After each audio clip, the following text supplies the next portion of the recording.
I'm J. Jermaine Bay of Elonium Morris Pradium, Ante, Colorado. The acronym is AMPAC, and the Chief Judge of Consular Court. Today is Class 166. Class 166. What did we learn in Class 165? Well, we started going over the Dred Scott case, right? We started to learn that Justice Taney in the Supreme Court truly understood that Dred Scott was a Moor. But why is it that they kept it a secret from Dred Scott? Well, you have to understand it's really about a word called jurisdiction. You see, when they said that Dred Scott was plaintiff in error, what did that truly mean? You see, not only were they saying he was plaintiff in error because he wasn't American, they were also saying he was plaintiff in error because he didn't have a nationality. So he couldn't bring the suit in the name of whoever it is he represented under diversity of jurisdiction, i.e. diversity of citizenship.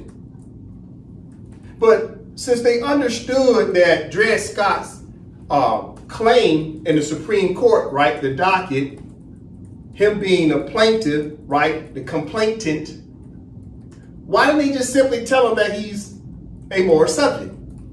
Why didn't they explain to him why he actually lost the case? And why is it that he truly lost the case? He lost the case because of one word and one word only. It's called jurisdiction. It's because they knew he was a Moor. And it was the responsibility of all Moors to use what venue? Consular court. So Dred Scott was plaintiff in error for what? Improper venue. He was supposed to bring his complaint to consular court. But Dred Scott did not know that he was a Moor. So they violated his human rights. All right? Now, at the end of the day, the Moors must understand everything is about jurisdiction. When you say treaties, supreme law of the land, you're talking jurisdiction. When you say enforce the Constitution, you're talking jurisdiction. And someone always has the superior position in a jurisdictional claim. So one of the reasons why they did not want Dred Scott to know who he is because they did not want the Sultan of the Empire of Morocco and the Moorish government to come in and do what?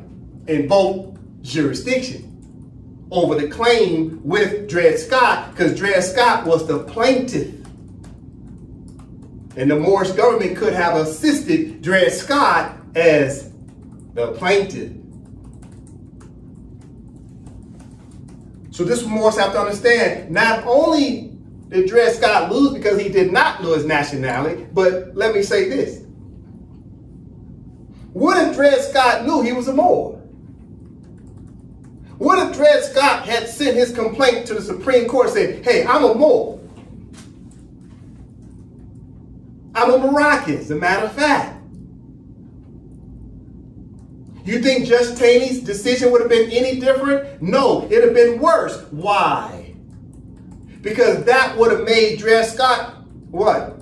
Incompetent, because he should have known as being a Moor by his own expression that he was supposed to use what? Consular court.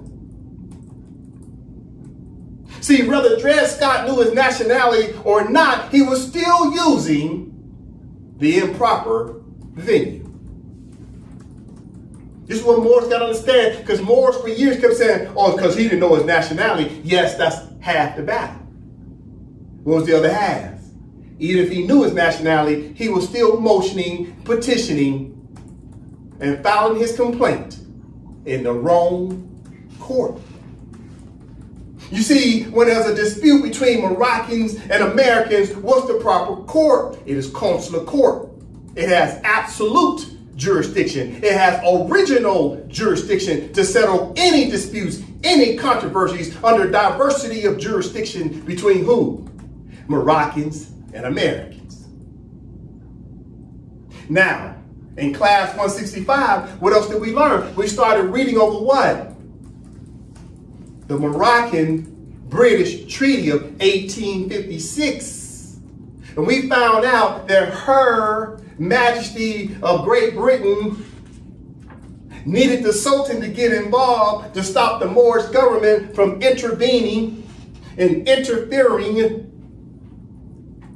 with whatever's going on criminally or civilly between Moors and the Europeans in Great Britain. Now, let's take a moment and think about this. If Her Majesty was so powerful in Great Britain, then why did she need to contact the Sultan? To get the Sultan involved to stop the Moors from intervening in what was going on locally on the island of Great Britain in Ireland. I mean, if the Queen is so powerful, she's got her parliament, she's got her military, why would she need to contact the Sultan since she's supposed to have sovereignty and jurisdiction over her island? Why would she need to contact the Sultan? It's because the Moors always were the sovereigns of that island. The Moors are the sovereigns throughout the entire empire of Morocco. Great Britain is in Morocco.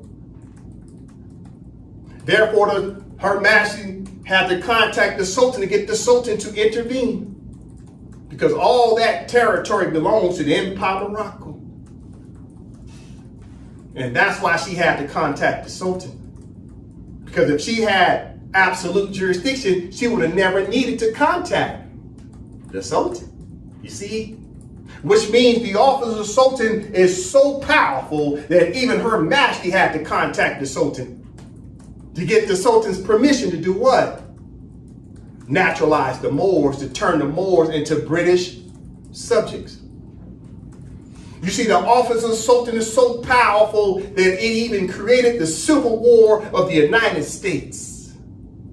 Because the Sultan signed treaties with Great Britain in 1856. Which caused the United States of America to start a civil war because the North also wanted to naturalize the Moors to make them Americans. And the South did not want to make the Moors Americans. All this started because of a pen. The Sultan's pen is so powerful that when he signs a treaty, it creates a tsunami. It just ripples across the entire empire of Morocco.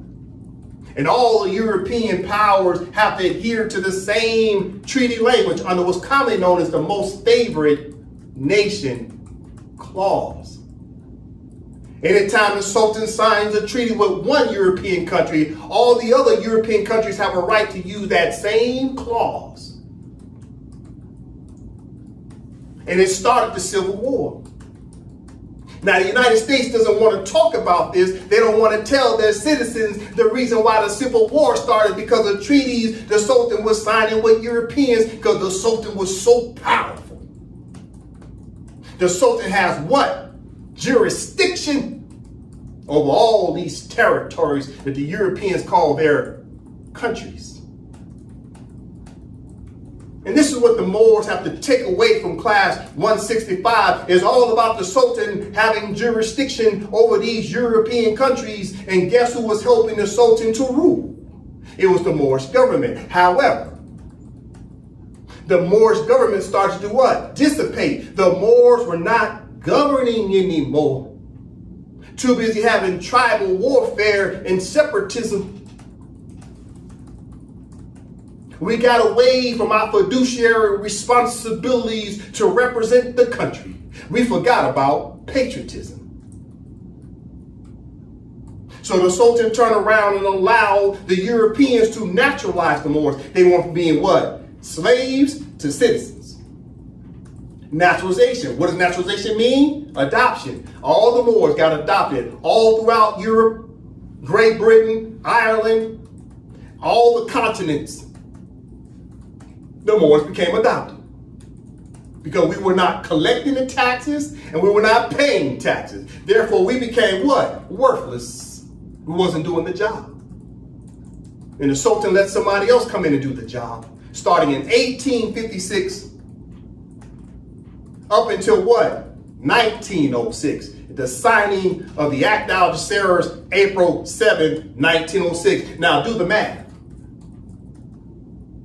The Sultan started naturalization in 1856. He wanted it all stopped in what? 1906. That's 50 years. 1906 back to 1856. That's 50 years. So in the signing of the Act of Algeciras, naturalization was supposed to come to an end because the Moorish government was supposed to do what? Start to reign in the order again of what? The Empire of Morocco. Well, how could the Moors reign in the Empire of Morocco if they wasn't Moroccans again? So the sultans wanted to put an end to naturalization.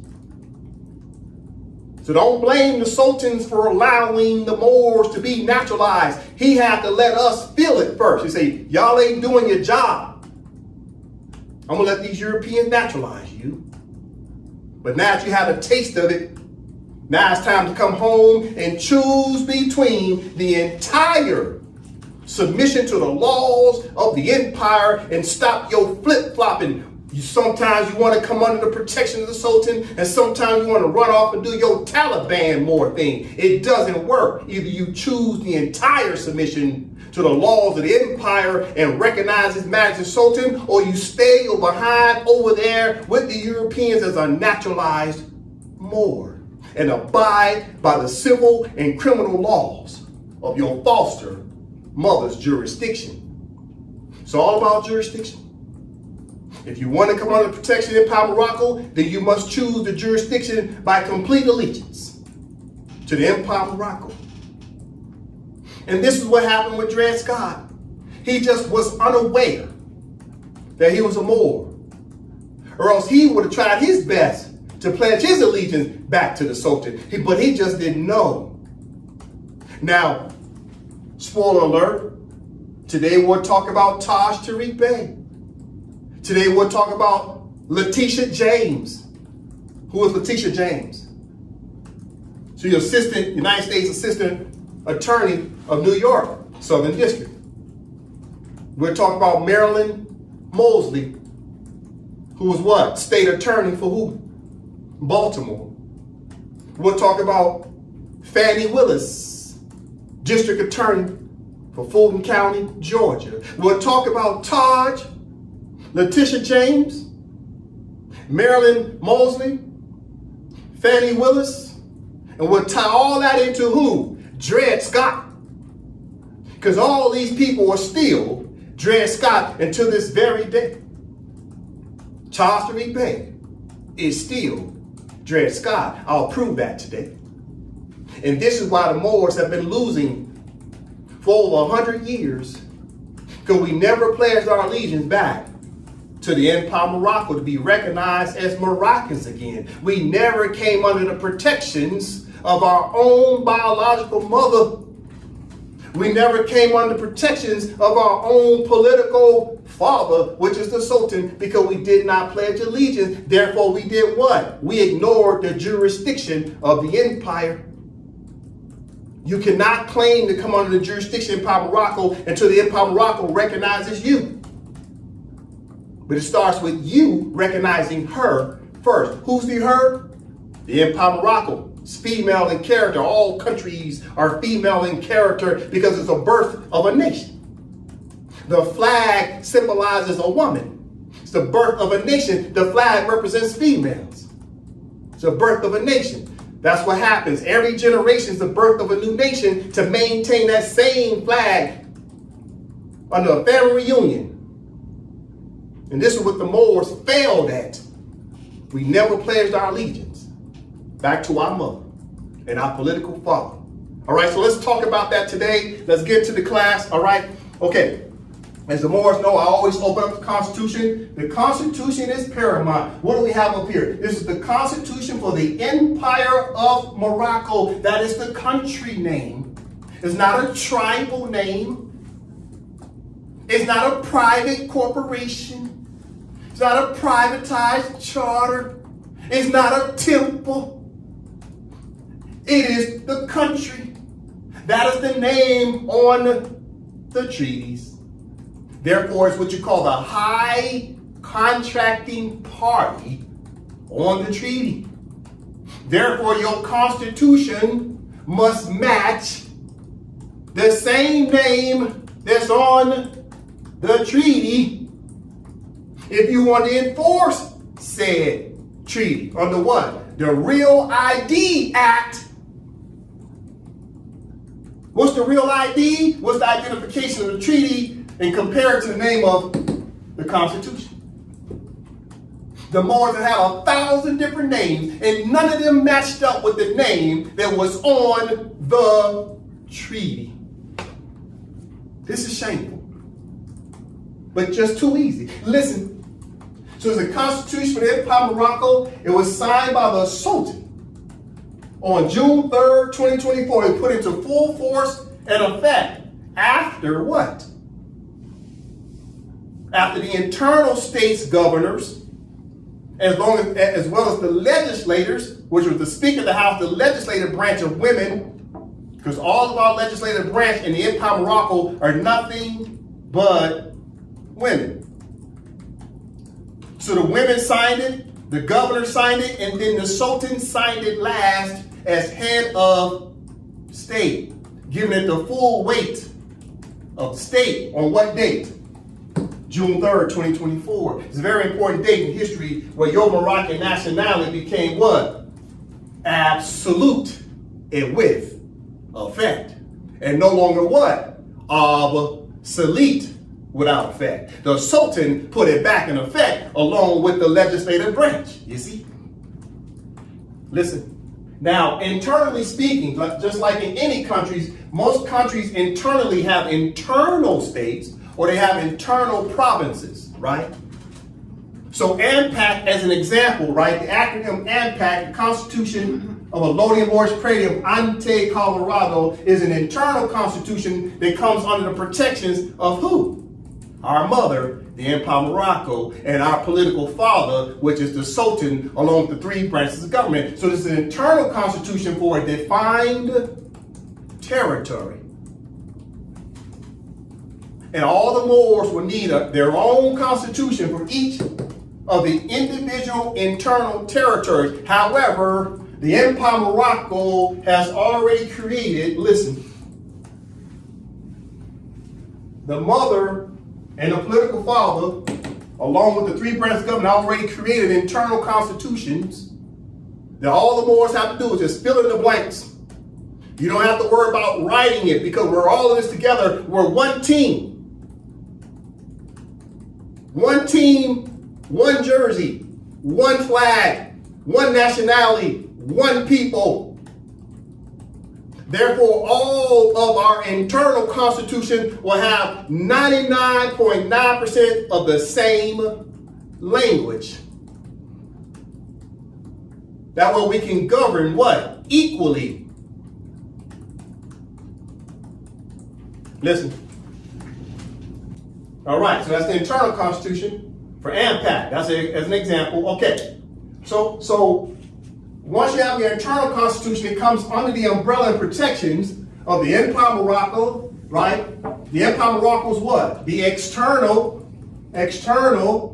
sovereign and independent state, i.e. the country. Who's head of state? The Sultan. The office of Sultan is head of state. That's the office. Then you got the executive branch, you got the prime minister, right? You got the legislative branch, you got the speaker of the house, you got the judicial branch, and you got a chief judge that oversees all other associate judges. That's your three branches of government. And then you got a head of state, the Sultan, that oversees all that. And who oversees the Sultan? That is the Empire of Morocco's what? Constitution. You see, the Empire of Morocco's constitution oversees the Sultan. The Empire of Morocco's constitution oversees the executive branch, the legislative branch, and the judicial branch, because everything we do is what? In pursuance to the Constitution. Everything we do. Right? So everything these 1, 2, 3 branches do is in pursuance to what? The Constitution. Everything the Sultan does is in pursuance to what? The Constitution. And this is what the Moors are in the absence of. Constitution for what name? Empire Morocco. And what else were we in the absence of? The offices for us to sit in the chairs. Why is the Constitution paramount? Well, one of the reasons why, because it creates the offices of the government. How can you sit in an office that wasn't even created by the government? And when the government creates the office, it must be in pursuance to what? The Constitution. Doesn't that just make sense? Now this Constitution is 106 articles. All right? We'll talk about the Constitution today. We'll go over Article 65 and we'll go over Article 97 of the Constitution. Why? Because we've been talking about what? The Supremacy Clause. You see, Justice Taney did not want Dred Scott to understand the Supremacy Clause. Why? Because if Dred Scott would have found out he was a Moor, then all of a sudden that would have kicked in the Supremacy Clause for the Treaty of Peace and Friendship to be used, and then all the Negroes, because the Supreme Court, if that would have got out, the Negroes would have found out they were Moors. Because that case would have became public law. And they didn't want the Sultan and the Moorish government intervening with their colors. You see, Civil War broke out right after that. Listen. Okay, we're talking about Supremacy Clause, and I thank the Moors for their patience as we continue to talk about the Supremacy Clause. This is very important to the Moors. You must know if you're superior or subordinate in the contract. If you're superior, you get to govern the laws. If you're superior, you get to govern the courts. That's very important. So when the Moors talk about decolonization, what does decolonization mean? Well, first you have to back up one step. You can't decolonize unless there's some form of colonialism happening in the first place. Isn't that correct? So if there's colonialism happening, what does colonialism mean? It means some foreign power, some foreign country is using what? Their laws and their courts to subjugate the natural inhabitants of that land. So when you're decolonizing, what does that mean? You're removing a foreigner's laws and courts from over your land. So when Moors say, oh, we're decolonizing. Oh, really? Okay, where's your Constitution? Because that's the first law. Where's your government? Because that's who's enforcing the law. But what's the name of your country? What's your nationality? And is it recognized in a treaty anywhere on planet Earth? So when you decolonize, you have to decolonize in the proper name of the country, proper name of the nationality, and it must be an actual government. So we're talking Supremacy Clause. This is what the Moors are in the absence of. Moors never understood the Supremacy Clause. So as we start to decolonize, we will start to specialize in the Supremacy Clause because it's called jurisdiction. As we decolonize, we're taking back what? The superior position of what? Jurisdiction. And this is what the colonists never want the Moors to understand. This is why they've been trying to bury the word Moor. They're trying to bury the word Moroccan. They're trying to bury the word consular court. They're trying to bury the word Empire Morocco. Why? Because everything I just said has what? Jurisdiction. Over who? All of the European countries, and they know it. The 12 signatory powers, and one of those powers is the United States of America, as an example. Okay, listen. All right, Supremacy Clause. Nova from the top. Supremacy Clause question. What is the purpose and intent of the Supremacy Clause or supreme law and procedure? Answer.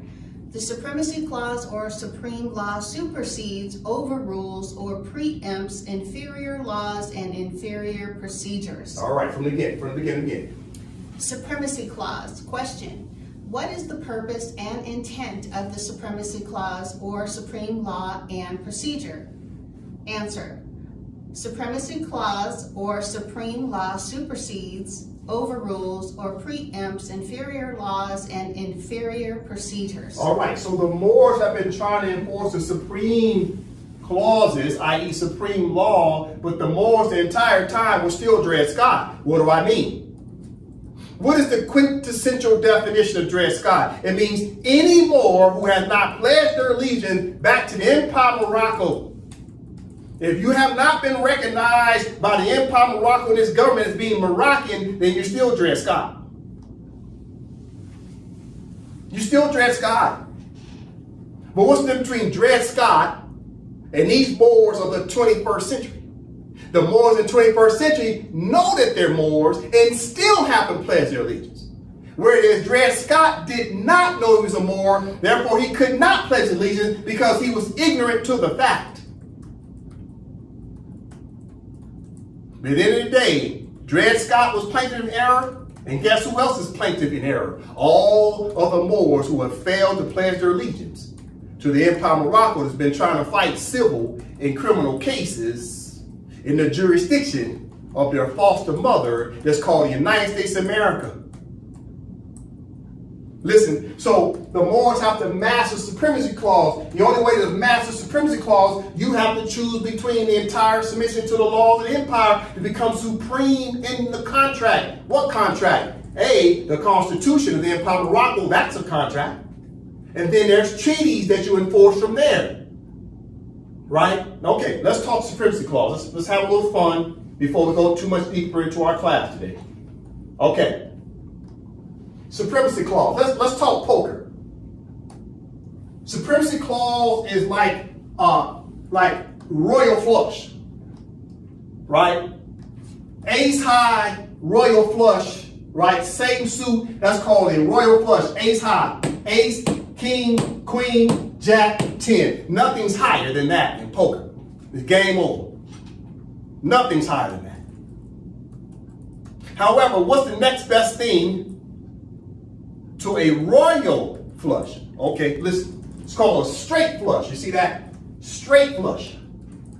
What's a straight flush? Well, if you have, let's say, 9, 8, 7, 6, 5, that's a straight flush, same suit. That's a very difficult hand to come up with as well in order to win. So what beats a straight flush? Listen, a royal flush, ace high, beats a straight flush, you see? But a straight flush will beat all other hands. The straight flush is the second most powerful hand you can have. What's the first? Royal. What's the second? Straight. Let's take it to the board. All right, we're talking Supremacy Clause, right? And Supremacy Clause about what? Of law. We're talking what? Supreme law. Right? Okay, we just finished talking about the royal flush versus straight flush. So we're talking diamonds. On the left side of the board, we got the Empire of Morocco. On the right side of the board, we got the United States of America. Pay attention. So, on this side of the board, the Moors have jurisdiction because we're the natural inhabitants of the land. We're indigenous. On top of the fact that we're indigenous, because indigenous is a generic word. It's an adjective and not a noun. It's a description, but it does not tell you the nationality when you say, I'm indigenous. Well, what the hell does that mean? What's your nationality? Okay, over here, the nationality is what? Moroccan. Moroccan nationality versus American nationality. Moroccan nationality has a higher what? Status than American, because the Americans are who? Settlers in our land. Americans are subordinate in the contract when it comes to jurisdiction. So over here to the left, all right, let's have a little fun. The Moors always had a royal flush because we always had the treaties. We had the Act of Algeciras of 1906. We had the Treaty of Madrid, right? Madrid Convention of 1880. We had the Treaty of Peace and Friendship of 1836, and the Moors have always had the Treaty of Peace and Friendship of 1786. Those are 4 treaties.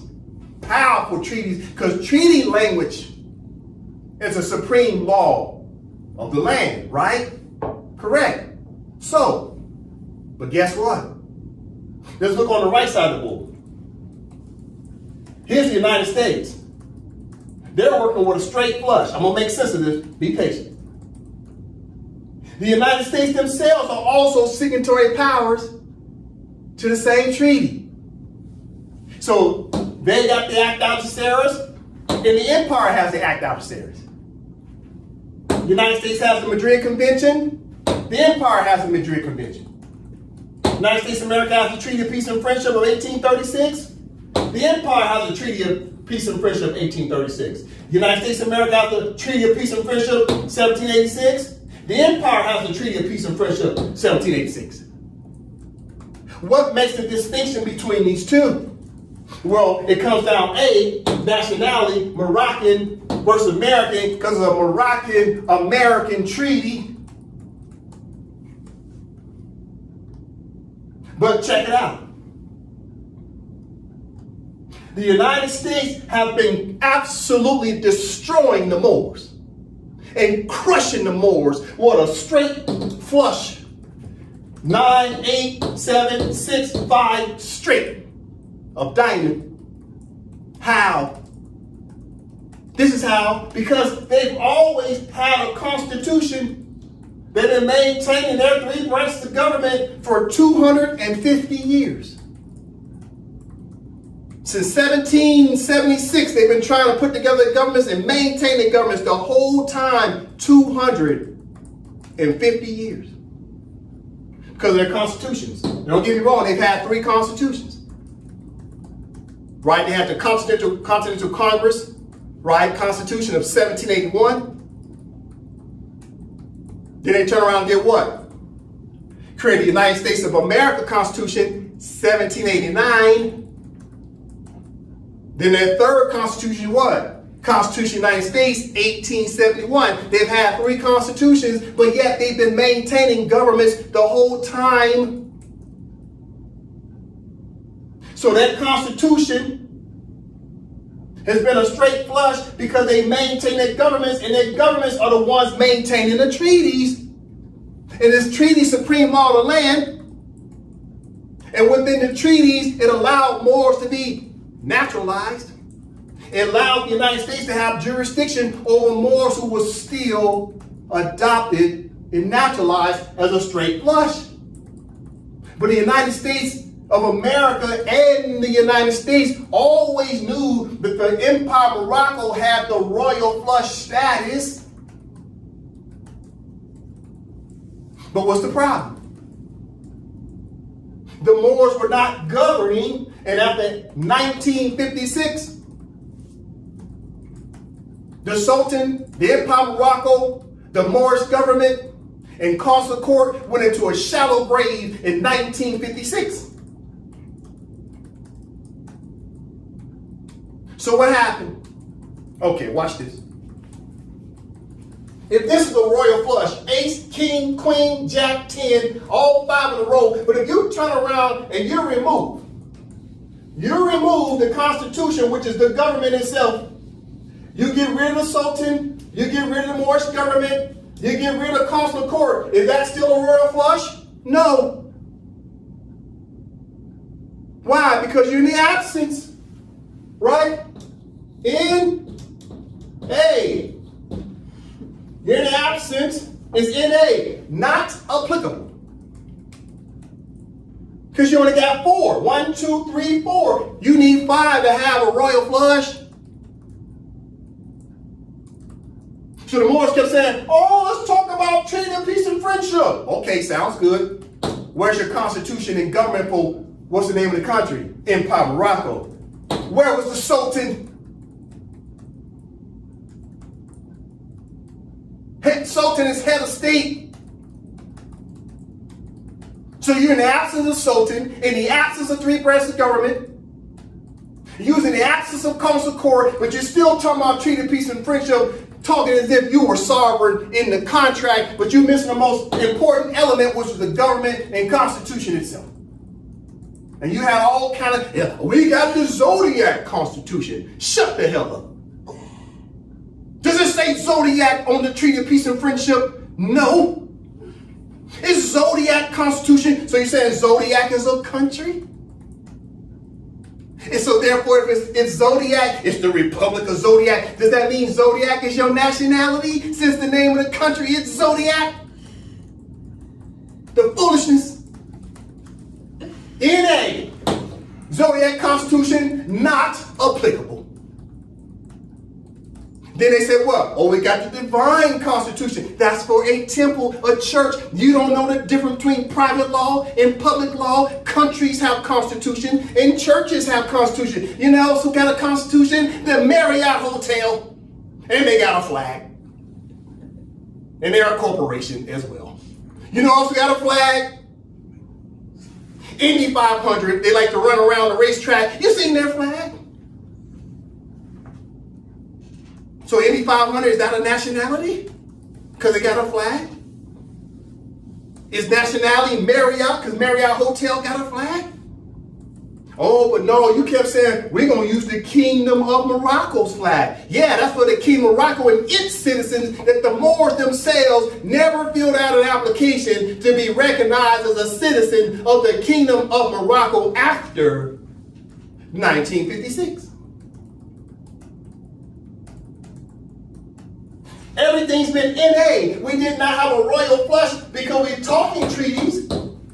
We're missing what? The Constitution, the government, and the Sultan. Therefore, we what? DOA. With a shallow grave. Got a post, but not responsive. But guess what the United States been doing the whole time? They got their constitution, 3 branches of government, and they're maintaining these treaties, maintain a straight flush, and they're crushing it. And they've been crushing the Moors. But now, look, now what's happening? Oh, wait a minute. Now, as of 2004, what happened? Oh, okay. Now we got the ace back, right? We got ace. We got our ace back. Ace in the hole came back. We have to bring it back. Now we got our ace. Now we got our ace, right? Why? Because we have what now? What do we have now? We have the Empire of Morocco, what? Constitution, right? Constitution, Empire of Morocco. That's the ace. What's the name of the Sultan? Abdul Al-Kabir. Listen. Abdul Al-Kabir. Ace. Alpha. First part of the alphabet. Alpha. Abdul Al-Kabir. Abdul Al-Kabir, AA. You see what's happening? So we got the Sultan back, and the Sultan's representing the Empire of Morocco's constitution along with his 3 branches of government. So now we get to do what? Now we get to enforce all of these treaties. So now we got the royal flush back because we're ace high with the Sultan, Abdul Al-Kabir. Along with our biological mother, the Empire of Morocco, and the Constitution. The Constitution is female in character. The flag is female in character. Our political father is the Sultan. The A for ace. Now we get to enforce the royal flush over a straight flush.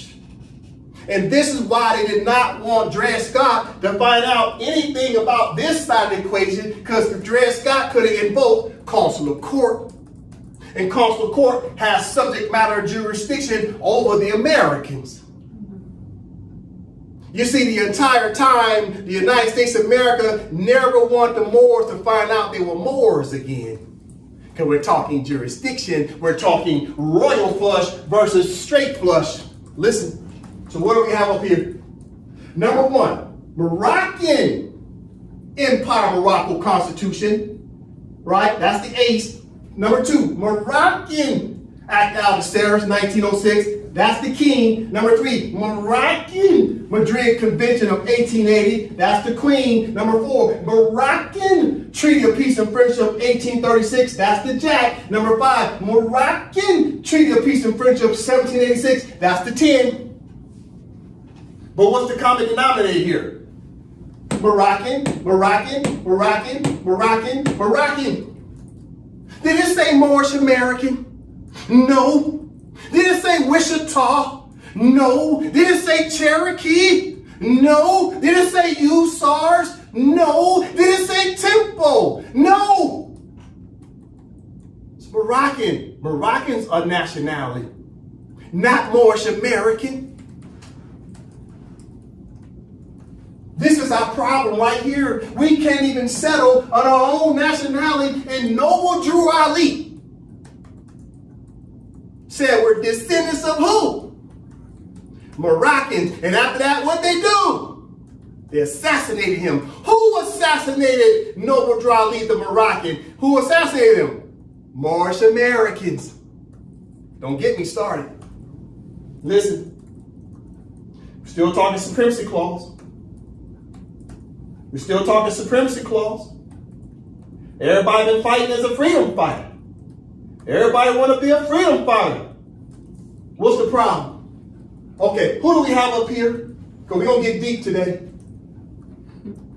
We got Dred Scott. We got Noble Drew Ali, a Moroccan. He said he's Moroccan. Huey P. Newton. Malcolm X, Martin Luther King, your brother Khalid Muhammad. All these are freedom fighters. They were all fighting a good fight. What's the problem? All of them were trying to fight it in the jurisdiction of the United States. Even though Noble knew he was Moroccan, Noble Drew Ali was born what year? 1886. The Treaty of Madrid came out in 1880. 6 years before Noble was born. And what is Article 15, paragraph 1, tell all the Moors they had to do? It said you got to do any subject of Morocco. Any subject of Morocco who's been naturalized, because Noble Drew Ali was a descendant of naturalized Moors, because all the Moors became naturalized in the 1860s, 13th, 14th, 15th Amendment, then the Naturalization Act of 1870. So by the time Noble was born, the United States of America had constitutional laws as well as statutory laws that recognized all the freedmen as what? American citizens. They were all naturalized. And who created this? The Sultan of Morocco. So the Sultan signed the Madrid Convention 1880, which crystallized the United States 13th, 14th, and 15th Amendment. It crystallized, it solidified, it guaranteed, because the Sultan was so powerful, he allowed all the Europeans to naturalize the Moors. Okay, getting back to Noble. Noble was born, and immediately he was born as what? American citizen. Why?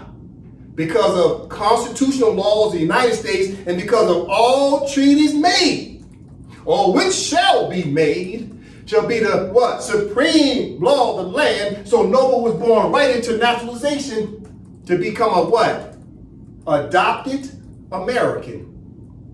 So he tried to tell the Moors, we are not Americans. We are descendants of Moroccans, but we got to find a way to pledge our allegiance back to the empire of what? Morocco. And unfortunately, dear brother, Noble Drew Ali was assassinated before he could finish his works in 1929.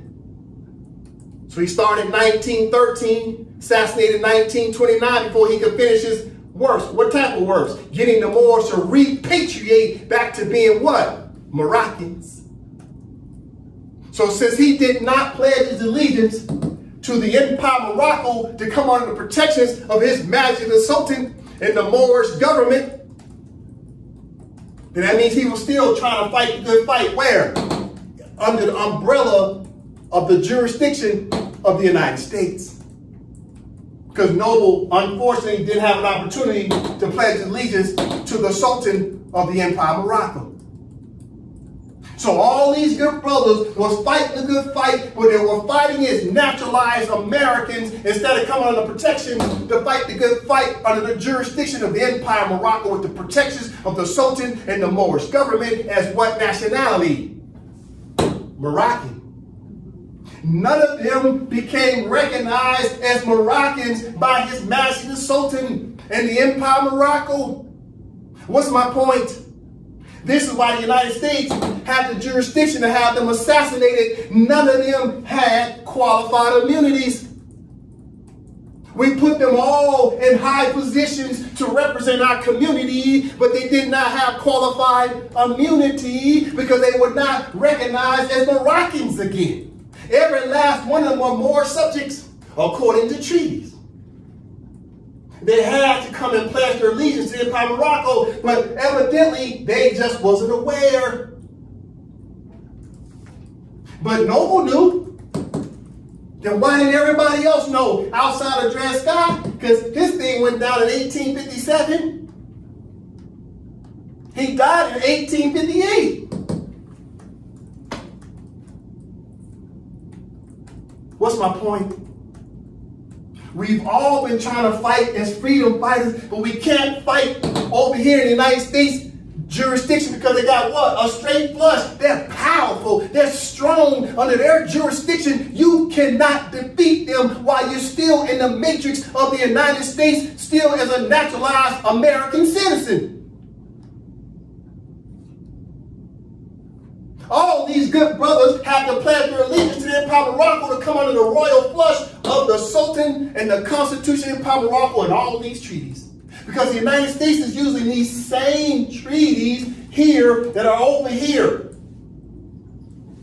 What's the distinction? These are diamonds. These are spade. And the nationality changes.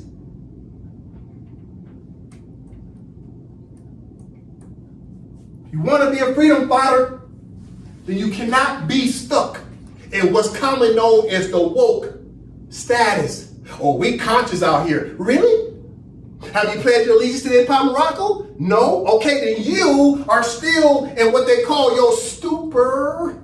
What does stupor mean? You still half asleep. You up, but you're trying to work it out. Either you're conscious or you're unconscious. What's right in the middle? Stupor. Then you still half asleep. This is why Donald Trump has an attack on what's commonly known as woke, because they know you're not fully conscious. You're still in your stupor. They want to knock you back down to being what? Unconscious. You see, all these brothers up here represent the fact that they were in their what? Stupor, halfway house. They were halfway there, but they wasn't fully conscious. And Noble got assassinated before he could finish his works. He was the only one that knew beyond a reasonable doubt that he was Moroccan.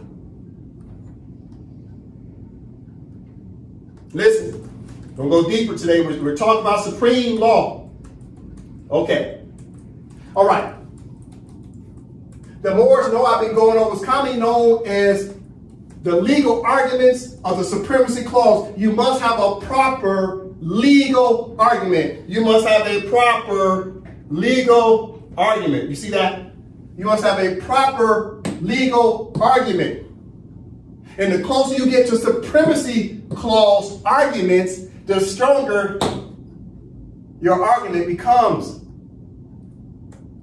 When you don't understand the proper legal argument, you have a weak hand.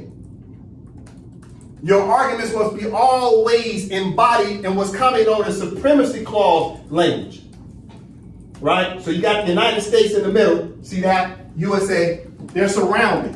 What are they surrounded by? Supremacy clauses that preempts and overrules, right, everything that they do because they have a straight flush and the Empire of Morocco has a royal flush. Listen.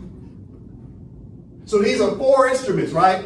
Charter of the United Nations, Act of Algeciras, which is a multilateral treaty. You got the Constitution of the United States. You got the Constitution of the Empire of Morocco. We're going to go Article 65 and 97. Because these are all, Article 65 and 97 is all about treaty language, because treaty language is supreme language of the land. Even the Charter of the United Nations technically is a treaty, even though it's found as being what? An organization to be a referee, i.e. an HR department to deal with what? Compliance. The Charter of the United Nations represents a compliance department. It deals with regulation. It's a regulator. That a whole bunch of nations around planet Earth decided to sign that as a treaty to create a municipal organization. That's exactly what it is. So, last few classes we've been talking about the Empire of Morocco enforcing the Constitution on the United States. How is that? Because we're in the royal flush status, and the United States got a straight flush, but our royal flush supersedes, it overrules, and it preempts the United States. By utilizing what? Not only the verbiage of our Constitution, but also treaties in the United Nations Charter. All right, we'll talk about this some more. So every direction the United States of America goes, because they're surrounded in the middle, if they go towards international law, they lose. If they go towards the treaties, they lose. If they do anything that violates their own Constitution, because treaties supreme law of the land, Article 6, Clause 2, and its 8 subsections, they lose. And who enforces all of it? The Empire of Morocco with its royal flush to enforce the treaties and Moroccan law onto the Americans. You see?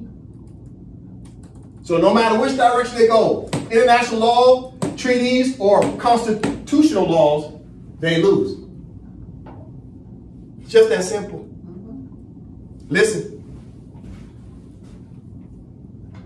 All right, let's talk more. We got to go deeper. I know more is sensitive, but bam. Okay, who do I have up here? I got Justice Taney, Dred Scott, and Taj Tariq Bay. Oh, we're going to talk today about Taj Tariq Bay. Okay, all right. What happened in the case of Dred Scott? Dred Scott was found plaintiff in error. Why? Improper venue, lack of subject matter jurisdiction. He was plaintiff, keep that in mind. He didn't have a proper claim, improper venue, no nationality, so there's no real diversity of jurisdiction, because it's not diversity of citizenship, because he didn't have what? Citizenship. He was an alien, because they didn't want to recognize his nationality, even though they knew exactly who he belonged to, which was who? The Sultan and the Empire of Morocco. So, he became plaintiff in error. Now listen, let's take it from over here. Justice Taney was pro-slavery, right? But Justice Taney was an American citizen. He was recognized as an American citizen. Who was Dred Scott? Dred Scott was all about what? Anti-slavery. That's what he was fighting for, anti-slavery, with the hopes of them being recognized as what? A citizen. But was he ever recognized as a citizen? No. He died in 1858, before the Naturalization Acts came out in the 1860s. Therefore, he was just simply what? A Moorish subject who did not even know, but Justice Taney knew. Okay, now we got Taj Bay. Taj Bay is now in what they call the 20th and 21st century. He's a 20th and 21st century Moor. He's a what? Freedman, because all the Moors were freed after the 1860s.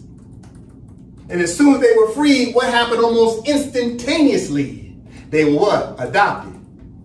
They went from free to what? Naturalized. Adopted. You see? So Taj became a freedman, as soon as he became a freedman, his descendants, they all became naturalized subjects. Naturalized subjects. Dred Scott was just simply a Moorish subject, but Taj Tariq Bay is a naturalized subject. According to what? Law. What law? Well, the Constitution of the United States, 13th, 14th, 15th Amendment, recognizes Taj Tariq Bay as a naturalized Moor. Their Naturalization Act of 1870 recognizes Taj Tariq Bay as a naturalized Moor.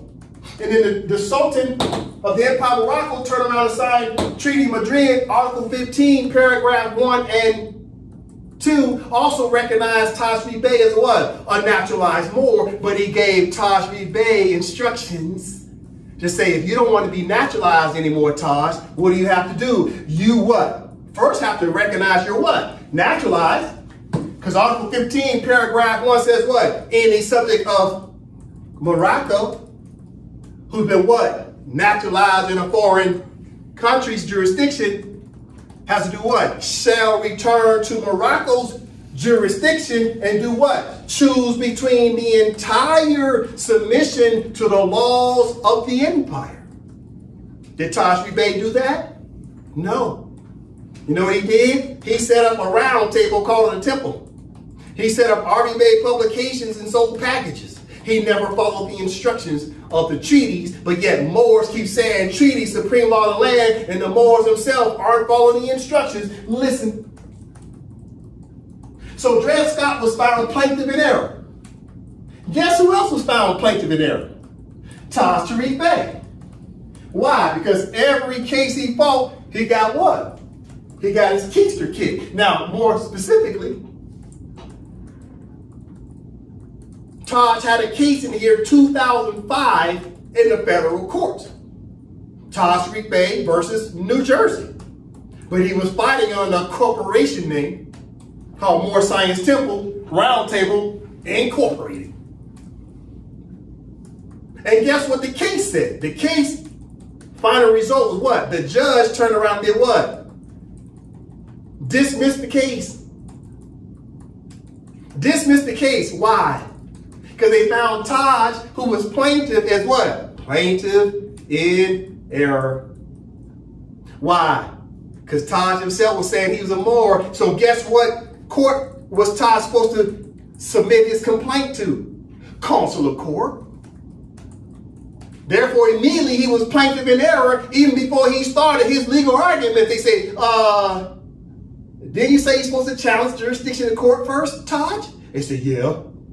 Then why are you bringing this complaint into a federal court since you say that federal courts don't have jurisdiction? Didn't you say, Taj, that the Moor is supposed to go to consular court? Then why do you hide your behind in here in 2005 bringing a complaint in an American court since you said consular court was the proper court, Taj?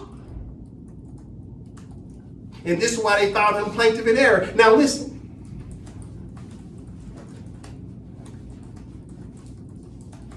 Listen. Why are we going over this? We're talking about what? Supremacy Clause. If the Moors don't study the Supremacy Clause to find out what we did wrong, then we'll never get it right. We have to study what we did wrong in order to fix it.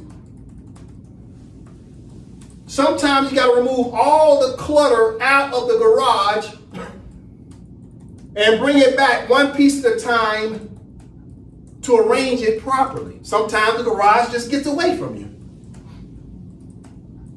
So we got to remove the clutter, come back with the clean water, get it organized. You see? Now listen. Now remember, this is not a bashing. This is about what? Observation and critique, because we got to go back and study what's commonly known as political and judicial chess games. Look, this is the chessboard. When people play chess, you can go back and study their games. Study the games they won and study the games they lost. So we're going to study this case because this is the case of what? Civil action, United States District Court, right? Pennsylvania, Moore Science Temple of America versus New Jersey. This was a Taj Tariq Bay case, 2005 in the federal courts. We got to go back and study it to see why did Taj get his teeth kicked in?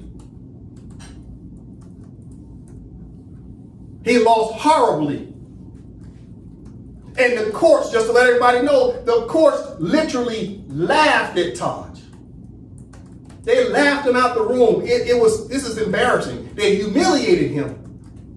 And this is why we have to point it out, because if the Moors are learning from Taj, and Taj got his keister kicked in 2005 after studying for 25 years from 1980 to 2005, that's 25 years, and he got his teeth kicked in by the federal courts and they laughed at him, then all the more should be studying this case to see that Taj Tariq Bay don't know what the hell he's talking about when it comes to law.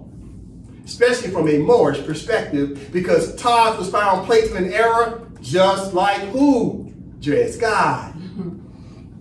So think about it. If Taj was found plaintiff in error in 2005, let's do the math.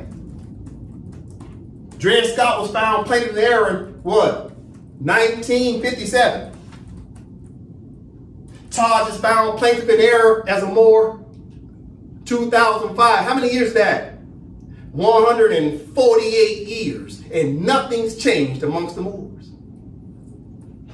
148 years later, after Dred Scott, Taj Tariq Bay is found plaintiff in error all over again. But wait, time out. I thought they said Dred Scott lost because he didn't know his nationality. But didn't Taj say he knew his nationality?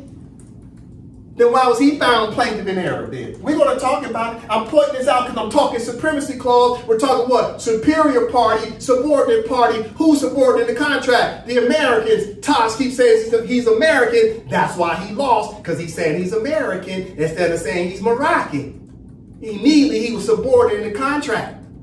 However, what you're going to learn is the federal judges was recognizing Taj as being what? A Moor.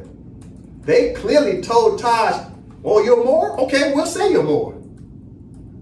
But why could the federal courts get away with calling Taj Tariq Bay and Nature L and everybody else who's a part of that suit as plaintiffs? How is the federal courts could get away with saying verbatim that these Moors have introduced this suit? How could a federal judge put the word Moor on a docket? It's because the federal courts, you know what? Let's just cut to the chase. Let's just jump on in. Listen. All right, first things first. I want everybody to see, first of all, this case has Taj's name in it. Listen. Because you're like, oh, I didn't say Taj Tariq Bay. There it is. Moor. See, the federal court, listen. It's very important, Moors. Pay attention. Right here, the federal court says, the Moor. Minister Taj Tariq Bay. So call him a Moor. He's not denying the fact that Taj is a Moor. But he's also calling him what? Quote unquote, minister. Meaning what? He came from what? What did they say at the top? Okay, why is he calling Taj a minister? Because Taj is trying to fight it as what? A temple. Is a temple a state? No. Is a temple a country? No. So the judge already says, yeah, I can call you a Moor, but guess what? It's patently frivolous because I already know you're not fighting as a country versus a country. You're fighting as a church, a religious corporation versus the state of New Jersey. You've already lost. You're plaintiff in error. But the judge says, but I'll play along. I even call you Moor. Listen, so watch this. Why is this important to know? Because Moors have to understand that Taj Tariq Bay can't teach you how to defend yourself when Taj himself can't defend himself. How is he going to teach you when he can't even teach himself to defend himself? Right, so let's work it backwards. What happened? We're talking Supremacy Clause. Taj Tariq Bay was subordinate in the contract, even though the judge was referring to him as a Moor. What happened in the end? Let's work it backwards. All right, Brother Joseph right here. It is hereby ordered that 1. The Moors summary judgment motion, docket number 10, is denied. 2. The motions to dismiss, docket number 2, 5, 8, and 12, are granted. 3. The complaint, docket number 1, is dismissed with prejudice. And 4. All remaining motions are dismissed. The clerk shall mark this case as closed. So Taj Tariq Bay's case was dismissed with prejudice. Well, wait, you say, oh, that's a good thing. Taj got the case dismissed. Time out. Taj is the plaintiff, not defendant. Okay, what does dismiss with prejudice mean, huh? What does that mean? That means he couldn't even, now if the judge dismissed his frivolous case, he couldn't even appeal it. With prejudice means it ended right there, DOA. He couldn't even go to the circuit court and certainly couldn't make it to the Supreme Court.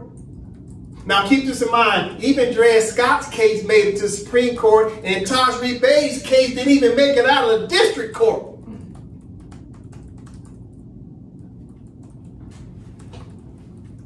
Listen, we got to go over this, Moors, because the Moors understand, why do you have to come back and pledge your allegiance to the Empire of Morocco? That way you can get the protections you've been looking for. Moors never had the proper legal argument. And this is why your so-called best civic Moor teacher is still getting his butt kicked 25 years after he was studying from 1980 to 2005. And it's been 20 years since 2005, when the year 2025, and Taj Tariq Bay has not even changed up his legal arguments whatsoever. He didn't go back and study his own chess game to see how he lost. You know what he did? He opened up R.B. Bay Publications in 2008 after he got his butt kicked. And he put them same documents on R.B. Bay Publications, them same documents that got his case kicked out the court.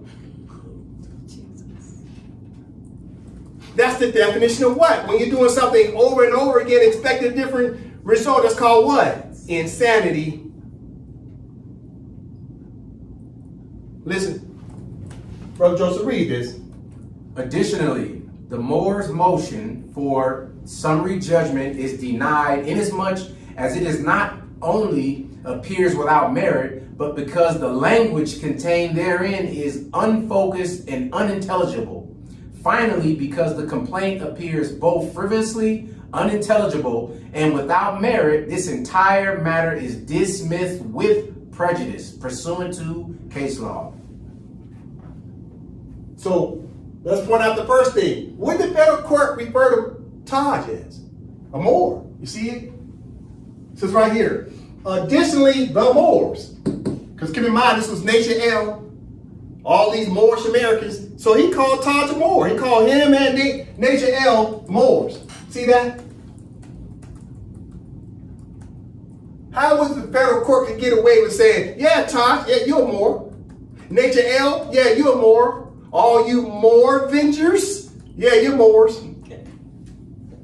But every last one of you are patently frivolous because you're still naturalized. All of you failed to go and pledge your allegiance to the Empire of Morocco according to what? The Treaty of Madrid, Article 15, Paragraph 1, and the federal judges know it. Why? Because you've been trying to fight it as a temple instead of fighting it under the government of your country. It's a country on country dispute.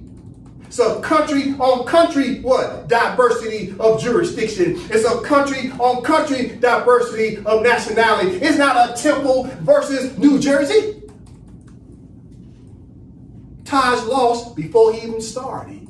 And the federal judges had no problem saying, hey, yeah, you Moors are patently frivolous because you ain't even followed the instructions of your own treaty.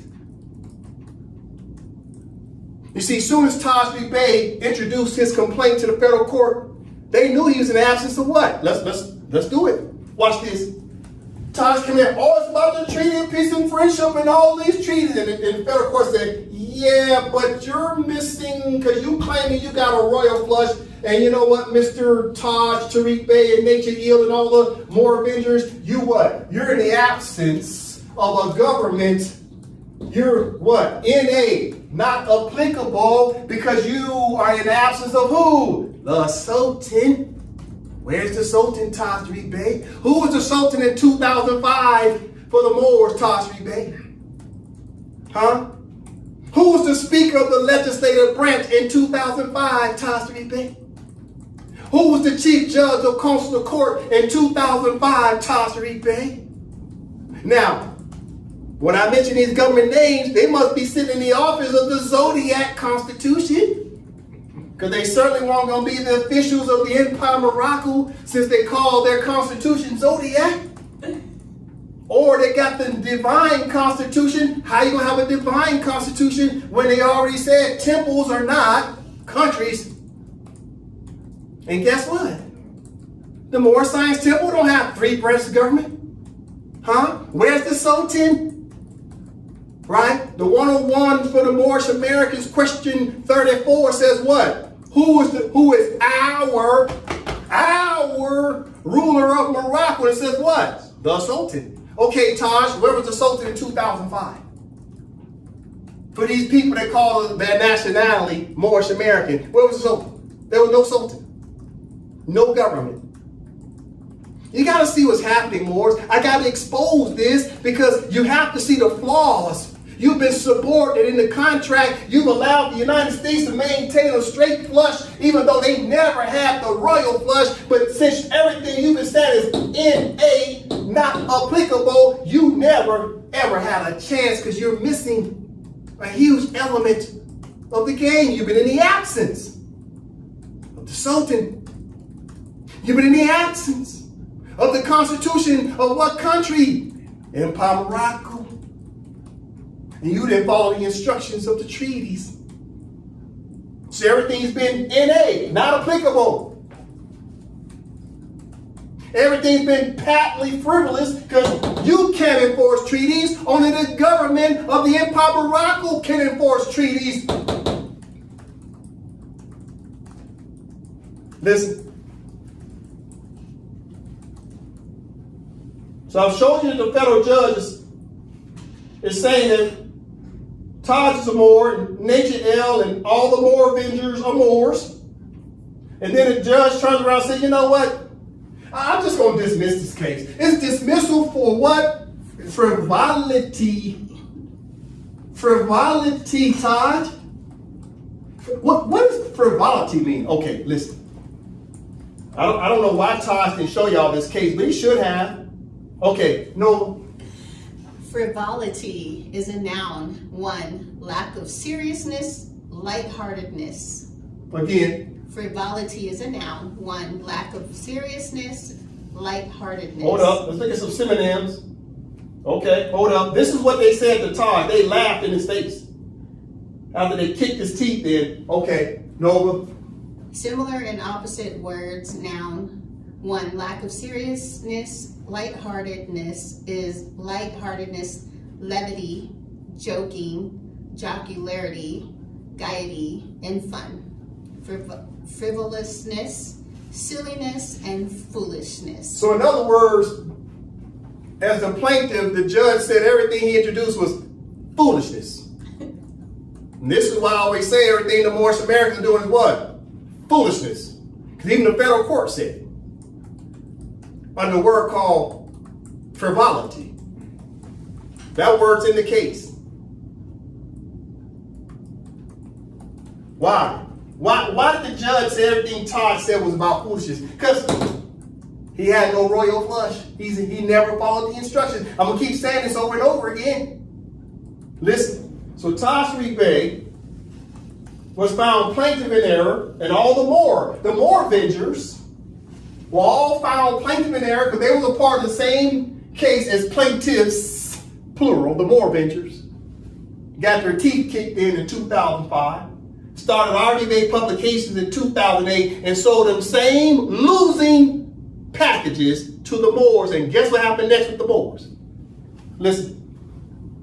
Guess what happened next with the Moors? This is Jamal Bay. They all started getting what? 3 to 5.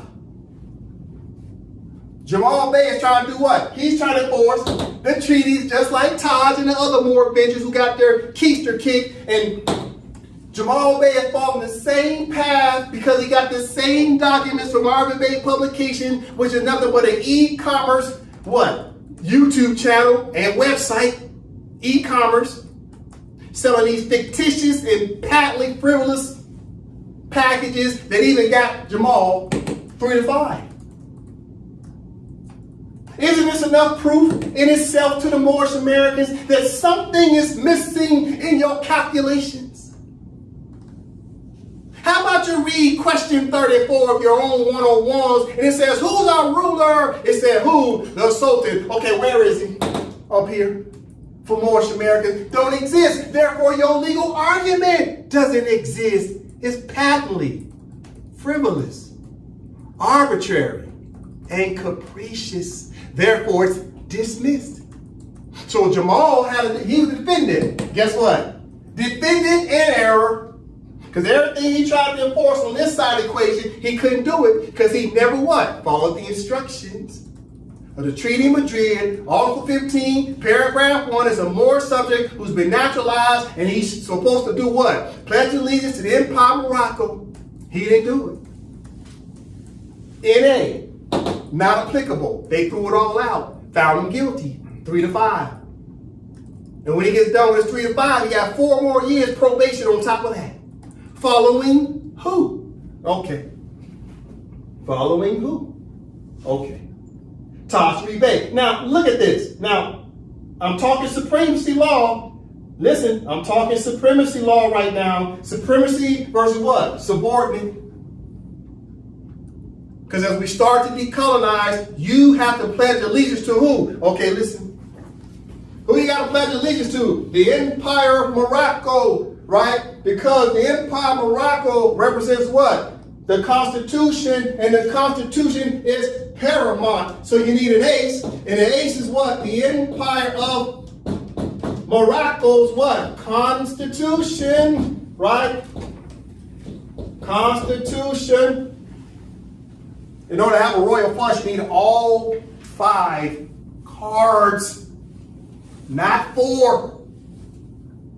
The United States got all 5 cards, but they're a straight flush, and they're kicking the Moors behind with a straight flush. But the Moors all this time could have had a royal flush if they had just recognized the Empire of Morocco and his master sultan and put back together 3 branches of government, and they called themselves what? Moroccans. It was just that easy. But instead, they're doing what? Following Taj. Now, watch this. Let me tell you something about Taj. Let me point something out to the Moors, other than the fact that doesn't he look a little bit like Dred Scott? Yeah. Now, look at this about Taj. Look at his hat. I want Moors to see something. You see that cap he got on? You see what's in the middle of it? That pin. You remember Taj used to wear these hats, and he had the Kingdom of Morocco's lapel pin? He don't wear that pin anymore. Why doesn't Taj wear the lapel pin of the King of Morocco anymore? Matter of fact, when did he stop wearing it? Oh, I pay attention. You see, the Empire of Morocco had a flag reveal in November 2023. Taj stopped wearing the Kingdom of Morocco's pin in 2024. But you got to watch how smooth he did it. He didn't just take the pin out and wear the straight ball cap. He took that cap off. This one started wearing all kinds of designer hats. They had different logos, right? He was transitioning to the point where no one realized he didn't have that pin in his hat because he was wearing logo hats. Next you know, he stopped wearing the hat and the pin all together. I challenge the Moors to go look at Taj Tariq Bay on RV Bay Publications and on what? House of Reawakening Minds on Fridays. Go back and look at his transition. First he wearing that hat with the pin, then he wore ball caps with logos, then he stopped wearing hats altogether. You will not see Taj with that pen anymore. Why? Because Taj knows he's been deceiving y'all the whole time. He knew that flag did not belong to the Empire of Morocco. Taj always knew the Moors were what? Naturalized. And that flag of the King of Morocco belongs to the citizens of the King of Morocco, but that flag does not belong to the Empire of Morocco. The Empire of Morocco has its own flag. Listen, we're talking supremacy. What do I have up here? We're talking Supremacy Clause. Who's superior? Who's subordinate? Who has a royal flush? Who has a straight flush? That's the question. What do I have up here? I have the Empire of Morocco, the Sultan Empire of Morocco. I got the King of the King of Morocco. I got the President of the United States. And I got the chief head of what? The Cherokee country of the Cherokees. For the sake of argument, these are all what? Heads of state. Now, yes, I know Donald Trump is the president of a corporation. But just for the class sake, I'm going to refer to Donald Trump as being the president of the United States of America, the country. So be patient with me. Here's where the Moors are making their mistake. First of all, Taj Tariq Bay and all the Moors are still what? Naturalized under the jurisdiction of the United States of America. According to what? Treaties. Treaty of Madrid, Article 15, paragraphs 1 and 2, the Sultan allowed the United States of America to naturalize you, to adopt you.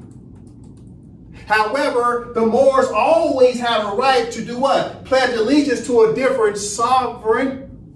They could go back what? To their biological mother, which is the Empire of Morocco, or they could pledge allegiance even to the Kingdom of Morocco, or they can go pledge allegiance to the Cherokee country. But guess what? The Moors haven't gone to pledge allegiance to the King of Morocco under this flag. The Moors haven't pledged allegiance to the Cherokees under that flag, and the Moors haven't pledged allegiance to the Empire of Morocco under this flag. Therefore, the Moors are still what? Naturalized. Still naturalized. All because you don't want to choose between what?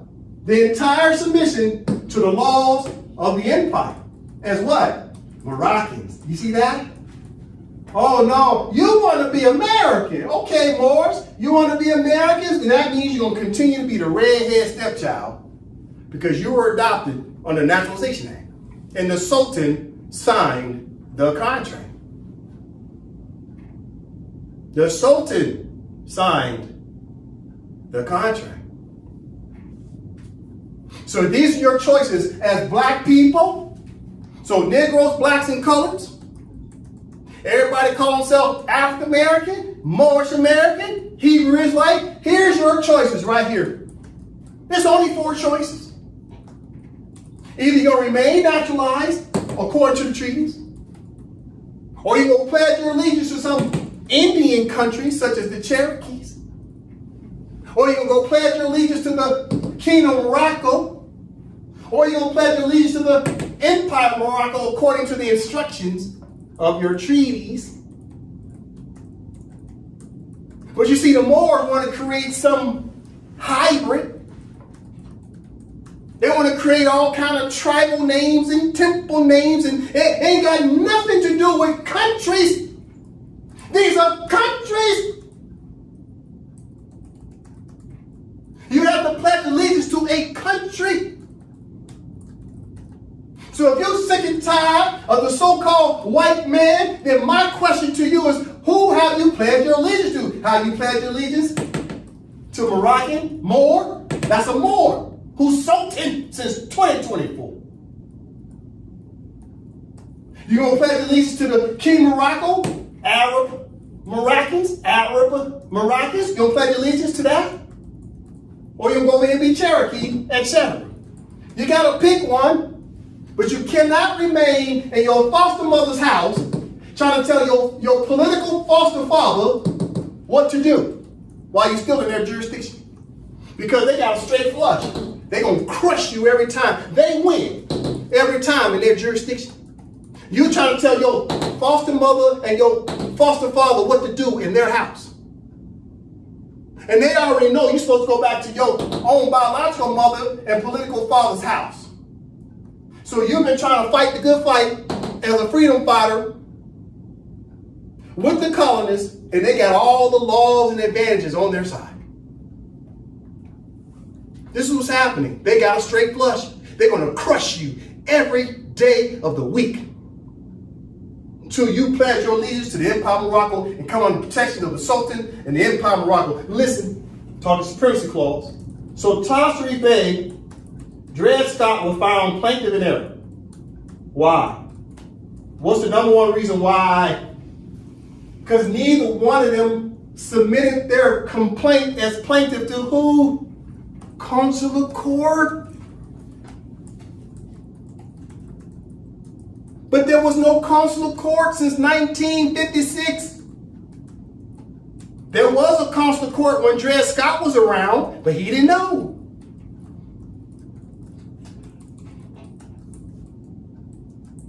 But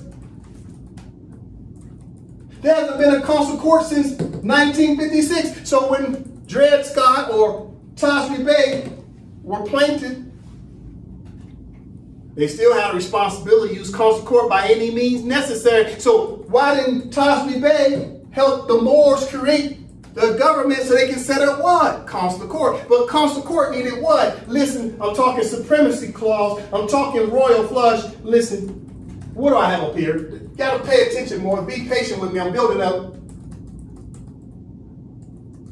This right here is the Empire of Morocco statute of the Moorish Consular Court.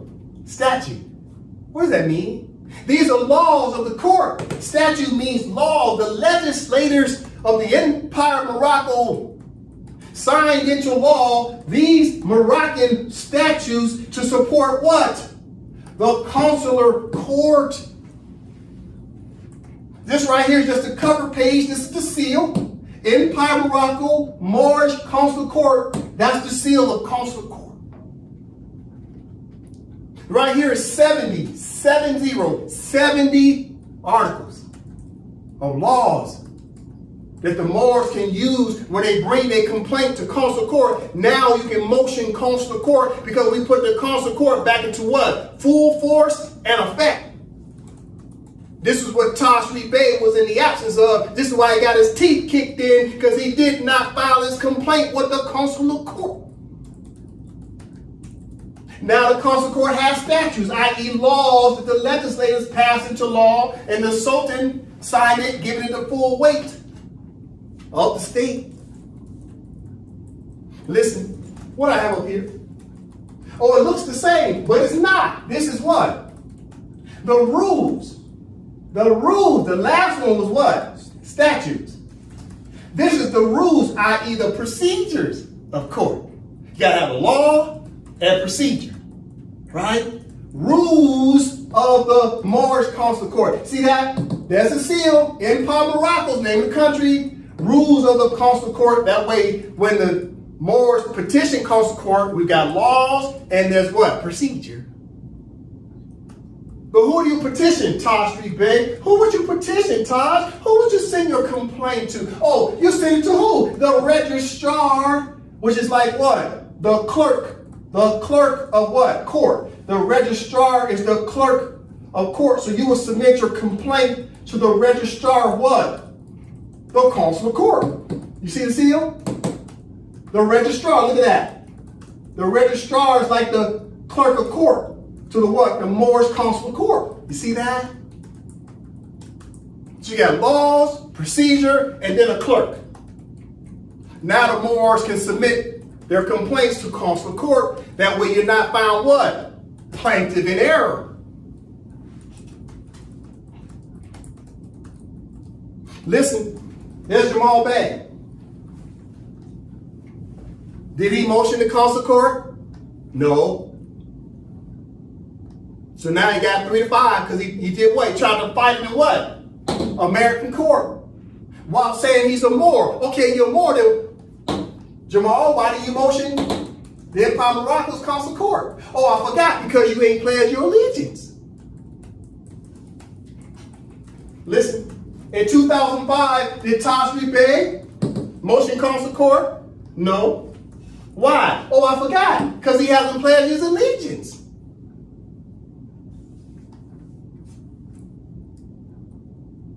Listen, now that I've showed you the Sultan, this is Abdul al-Kabir, the Sultan of the Empire of Morocco.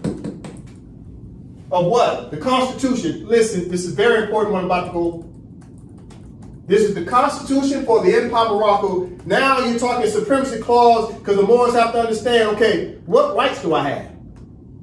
Okay, Article 65. Brother Joseph, this is what you call the Supremacy Clause in terms of enforcing treaties. Okay, Article 65. Article 65, 1. Treaties or international agreements duly ratified shall prevail over acts of the House upon publication. All treaties made or which shall be made under the authority of the Empire of Morocco shall be the supreme law of the land. The judges of the empire and the eternal state shall be bound thereby. Anything in the Constitution or laws of any more state to the contrary notwithstanding. Thank you very much. So what's happening here? The Constitution creates what's commonly known as fundamental law. The Constitution creates fundamental law. It's paramount. That's why it's the ace. It's ace high, because everything starts with the Constitution. Everything's in pursuance to the Constitution. The Treaty of Peace and Friendship is in pursuance to the Constitution. Consular Court is in pursuance to the Constitution. So the statutes of the Consular Court is pursuant to what? Constitution. The rules of Consular Court is pursuant to the Constitution. The registrar, which is the clerk of court, is pursuant to what? The Constitution. And if the Moors didn't have all that, then that meant your legal arguments were flawed. And this is why the federal judges kept saying you were patently frivolous, and everything you were saying was what? A belief.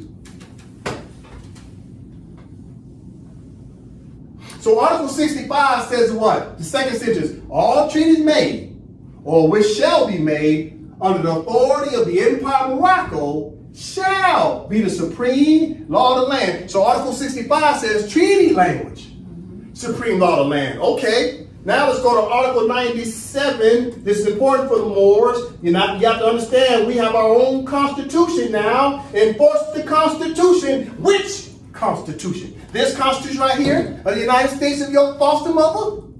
Or you want to enforce the Constitution of your biological mother, Empire of Morocco? Well, let's talk about your biological mother's Constitution. Article 97, Brother Joseph. Article 97, 1. Any subject of Morocco who cannot prove ordinary Moroccan nationality per the civil status of the Empire of Morocco or by identification from an internal Moroccan state, the sole status referred to in Article 36 shall retain naturalized personal status in a foreign country, by consent or acquiescence only until they have renounced the naturalized status by application. Read it again. Article 97, 1. Any subject of Morocco who cannot prove ordinary Moroccan nationality per the civil status of the Empire of Morocco or by identification from an internal Moroccan state, the sole status referred to in Article 36 shall retain naturalized personal status in a foreign country by consent or acquiescence only until they have renounced the naturalized status by application. What does this mean? See, the Constitution recognizes the fact that treaty is supreme law of the land. So the Empire of Morocco also has to respect the language in the Treaty of Madrid. Pay attention. Any subject of Morocco. That's how Article 15 of the Treaty of Madrid starts. Any subject of Morocco who cannot prove ordinary Moroccan nationality. If you can't prove it, well, how can you prove it? Or you would get your what? State ID from what? The country called the Empire of Morocco and its government. So if you don't have ID from the Empire of Morocco, then you are not Moroccan. This is what the Constitution says. any subject of Morocco who cannot prove ordinary Moroccan nationality per the civil status of the Empire Morocco's, or by identification from an internal Moroccan state, the sole status referred to in Article 36, shall retain naturalized personal status. Let me read that again. If you don't have Moroccan identification from the Empire of Morocco, then you shall retain naturalized status under the jurisdiction of the United States of America because you haven't pledged your allegiance to the Empire of Morocco. Listen, you shall retain naturalized what? Personal status, meaning personal jurisdiction. Your personal status in a foreign country remain the same. You will remain naturalized because the obligation of the Moors to choose between the entire submission to the laws of the empire. If you don't do that, you will remain naturalized. Listen, it continues to read. You must what? Pledge your what? By consent. You must pledge your consent or by acquiescence. Let's start from the top. Let's get a clean read.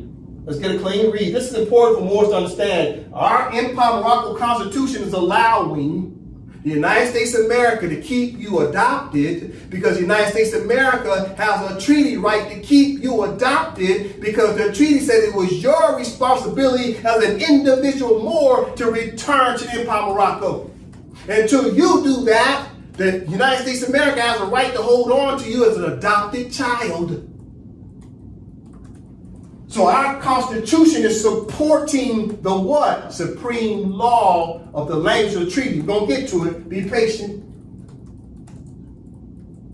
Article 97, paragraph 1, and then we got paragraph 2. Now the Constitution is Article 97, clause 1, clause 2. Listen, Article 97, clause 1. Any subject of Morocco who cannot prove ordinary Moroccan nationality for the civil status of the Empire of Morocco or by identification from an internal Moroccan state, the sole status referred to in Article 36, shall retain naturalized personal status in a foreign country by consent or acquiescence only until they have renounced the naturalized status by application. You must renounce. You see, our Constitution put the onus directly on each and every Moor. Singularly. Okay, let's go to clause 2. Article 97, clause 2. Now listen to what clause 2 says, Brother Joseph. 2. His Majesty reaffirms that Moor subjects and proteges have the preemptory right on a fixed and uniform basis to return to the jurisdiction of Morocco and choose between the entire submission to the laws of the empire and consent by application to the Moroccan government per Article 15, paragraph 1 of the Madrid Convention of 1880 without assent from any foreign country or organ. Pause.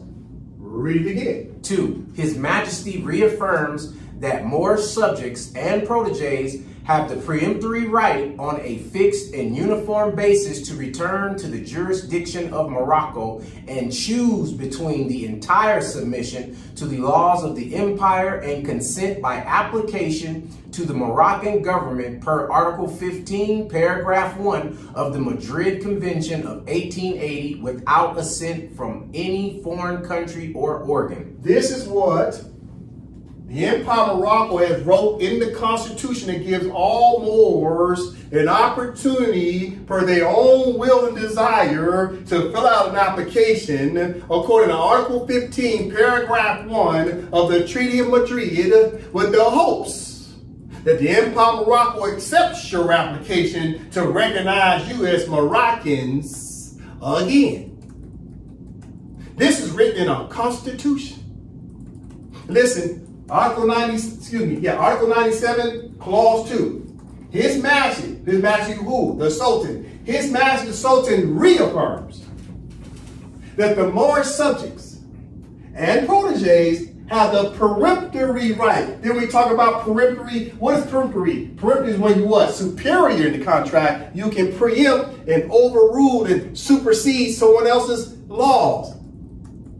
Therefore, Article 97, Clause 2 does what? It preempts it overrules, it supersedes the 14th Amendment of the United States Constitution. Our Constitution supersedes the United States Constitution. Their 14th Amendment becomes what? Moot. M-O-O-T. Moot when it comes to Moors in Article 97, Clause 2, as Moors are going through what? The transition stage to become a Moroccan. Once you start to fill out the application, you immediately go into a different political status because you're on a journey to be recognized as Moroccan again. Soon as you fill out the application, you fall somewhere right about here in the middle. You got 1 foot in the United States jurisdiction, and you got 1 foot in the Empire Morocco's jurisdiction because you're waiting on the Empire Morocco to accept your application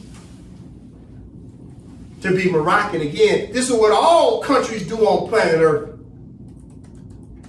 Everybody has to fill out paperwork. Even when you're born, your mama signs what? A birth certificate. That's called what? An application. And then the federal government determines whether that baby is actually what? A citizen or not. It's an application. The birth certificate is an application in itself before it turns into what? A certification. It starts off as application, then it gets what? Verified to be certification. Everybody has to fill out an application. Therefore, Article 97, Clause 2 preempts. And this is what the United States did not want the Moors to understand, that the Moors' Moroccan laws preempt the United States American laws. The Moroccans have royal flush jurisdiction. The United States has straight flush jurisdiction. It's powerful. Straight flush is strong. It's real strong. But guess what's even stronger? Royal flush for the Empire Morocco under Article 97, Section 2 gave the Moors a lot of power to come home. So right here, the Moors, according to the Constitution of Empire Morocco, can choose between the Empire Morocco and stay naturalized under the jurisdiction of the United States of America. It's jurisdiction. You're not packing your bags and moving somewhere. Watch this. This is jurisdiction. Watch this. I'm staying in Empire Morocco. Jurisdiction. Why? Because I'm Moroccan. I've been recognized by the Empire Morocco as Moroccan. Therefore, I'm standing on Moroccan land. But if I'm talking to a citizen of the United States of America, you know what they say? They say, no, this is the land of the United States of America. Why? Because it's a shared jurisdiction. It's overlapping. Americans have a right to be here because the sultans allowed them to be here. Under treaties of peace and friendship to cohabitate, no different than the Indians. They have a right to be here because they have treaties, but they have their own jurisdiction to self-govern under their self-determination. So it's a shared jurisdiction. So even the people that call themselves Cherokees, they're arguing with the people in Oklahoma, and the Oklahoma citizens say, jurisdiction, this is Oklahoma. And the Cherokees say, no, this is the jurisdiction of Cherokee land. And they all sitting there with a handful of soil. They just got out of the front yard. They arguing over a handful of soil. The soil can't name itself. Human beings name the soil under jurisdiction. So it's a shared jurisdiction. It's Empire Morocco, the United States of America, Cherokee countries. In that order. Empire Morocco, United States of America, Cherokee countries. Now pick one. And if you're going to stay over here with your foster mother, then leave the white people alone and abide by their laws. Stop blaming white people for your problems if you're going to remain naturalized. You must adhere to their laws. Or you need to bring your behind home to the jurisdiction of Empire Morocco, although you're not even going to move out of your house. Your house is already in the Empire Morocco, but it's called jurisdiction. And if you don't recognize yourself as a Moroccan national, therefore you're still in the jurisdiction of the United States of America. So you stand on the same front porch as American. Same house, same porch. As soon as you pledge your allegiance to the Empire Morocco, Same house, same porch, you ain't moved, but now the jurisdiction just changed. Under the class political status of being Moroccan. It's just that simple. Listen, I'm talking Supremacy Clause. We got to go through this, Moors, because Moors don't understand what Supremacy Clause means. So if you say Supremacy Clause, then who's subordinate? Something can't be supreme if something's not subordinate to it. So the Moors kept saying, it's all about Article 6, Clause 2, Supremacy Clause. Okay, so you say you're supreme? Well, how the Moors saying they're supreme when they run around saying they're American? Because Americans are subordinate in the contract. They're over here to the right. Moroccans are to the left. It's a Moroccan-American treaty. So how you claiming supremacy clauses when you claim to be American? The foolishness. Listen. Okay. We're about to go deeper. Be patient with me. About to go deeper. We got to talk about more subjects who are all plaintiff in error. Listen. Bang. What do I have here? Oh, these are good sisters. These are good sisters. All right. Now, keep this in mind. This is an educational moment. This is about our good sisters who think they're black. These are highly intelligent sisters. Right? They have a lot of what you call, if I dare say, they have testicle fortitude. Because they've been bringing that wood against the colonists. So who do we have up here? We got Letitia James of New York. She's United States Assistant Attorney. We got Marilyn Mosley of Baltimore, State's Attorney, previous, former. Fannie Willis of Georgia, District Attorney. Now these, like I said, some powerful sisters. But what's the problem? They've been trying to fight the good fight against white superiority while still, listen, while still in the jurisdiction of the United States. They thought they could go to Howard and Harvard and figure out how to beat the white man at his own game within his own jurisdiction. Now, I got love for these sisters because, like I say, they go hard in the paint, and I appreciate that. Now, listen, Letitia James. You have to understand you're not a proud black woman. You're not black. That's not a nationality. You keep talking about the rule of law. Now the Trump administration and Pam Bondi is bringing the rule of law against you. Because you've been enforcing federal laws on them. And you see, law cuts both ways. Now, Letitia James, you've been doing excellent as a career, but it's one thing you failed to understand because you've been ignorant to the fact of the rule of law. And the rule of law said the United States recognizes you as an adopted Moorish subject. Which means she's subordinate in the contract as long as she's still adopted and naturalized. Letitia James is a redhead stepchild in the jurisdiction of the United States. And this is why they have jurisdiction to bring suits against her now. Listen, Marilyn Mosley, Baltimore State's Attorney, she tried to take on the good fight. They turned around and did what? Adjudicated her and humiliated her. They have to, what? Suppress her and subject her back down to being a naturalized Moorish subject again because she rose up and she didn't realize your role is not to bring suits against law enforcement. Your role is not to rein in the order of the police. Your role is not to bring suits against white men. Your job is to stick it to the black man. Letitia James, same thing to you. Your job was to stick it to the black man, not the white man. As soon as you turn around and start sticking it to powerful white men, they said, let's go ahead and pull that card called Moorish subject and put her back in her place. Listen, same thing with Fannie Willis. I got love for all these sisters. They got testicle fortitude that most men don't have. She's the district attorney. She brought a suit against Donald Trump. Now they're trying to do what? Humiliate her.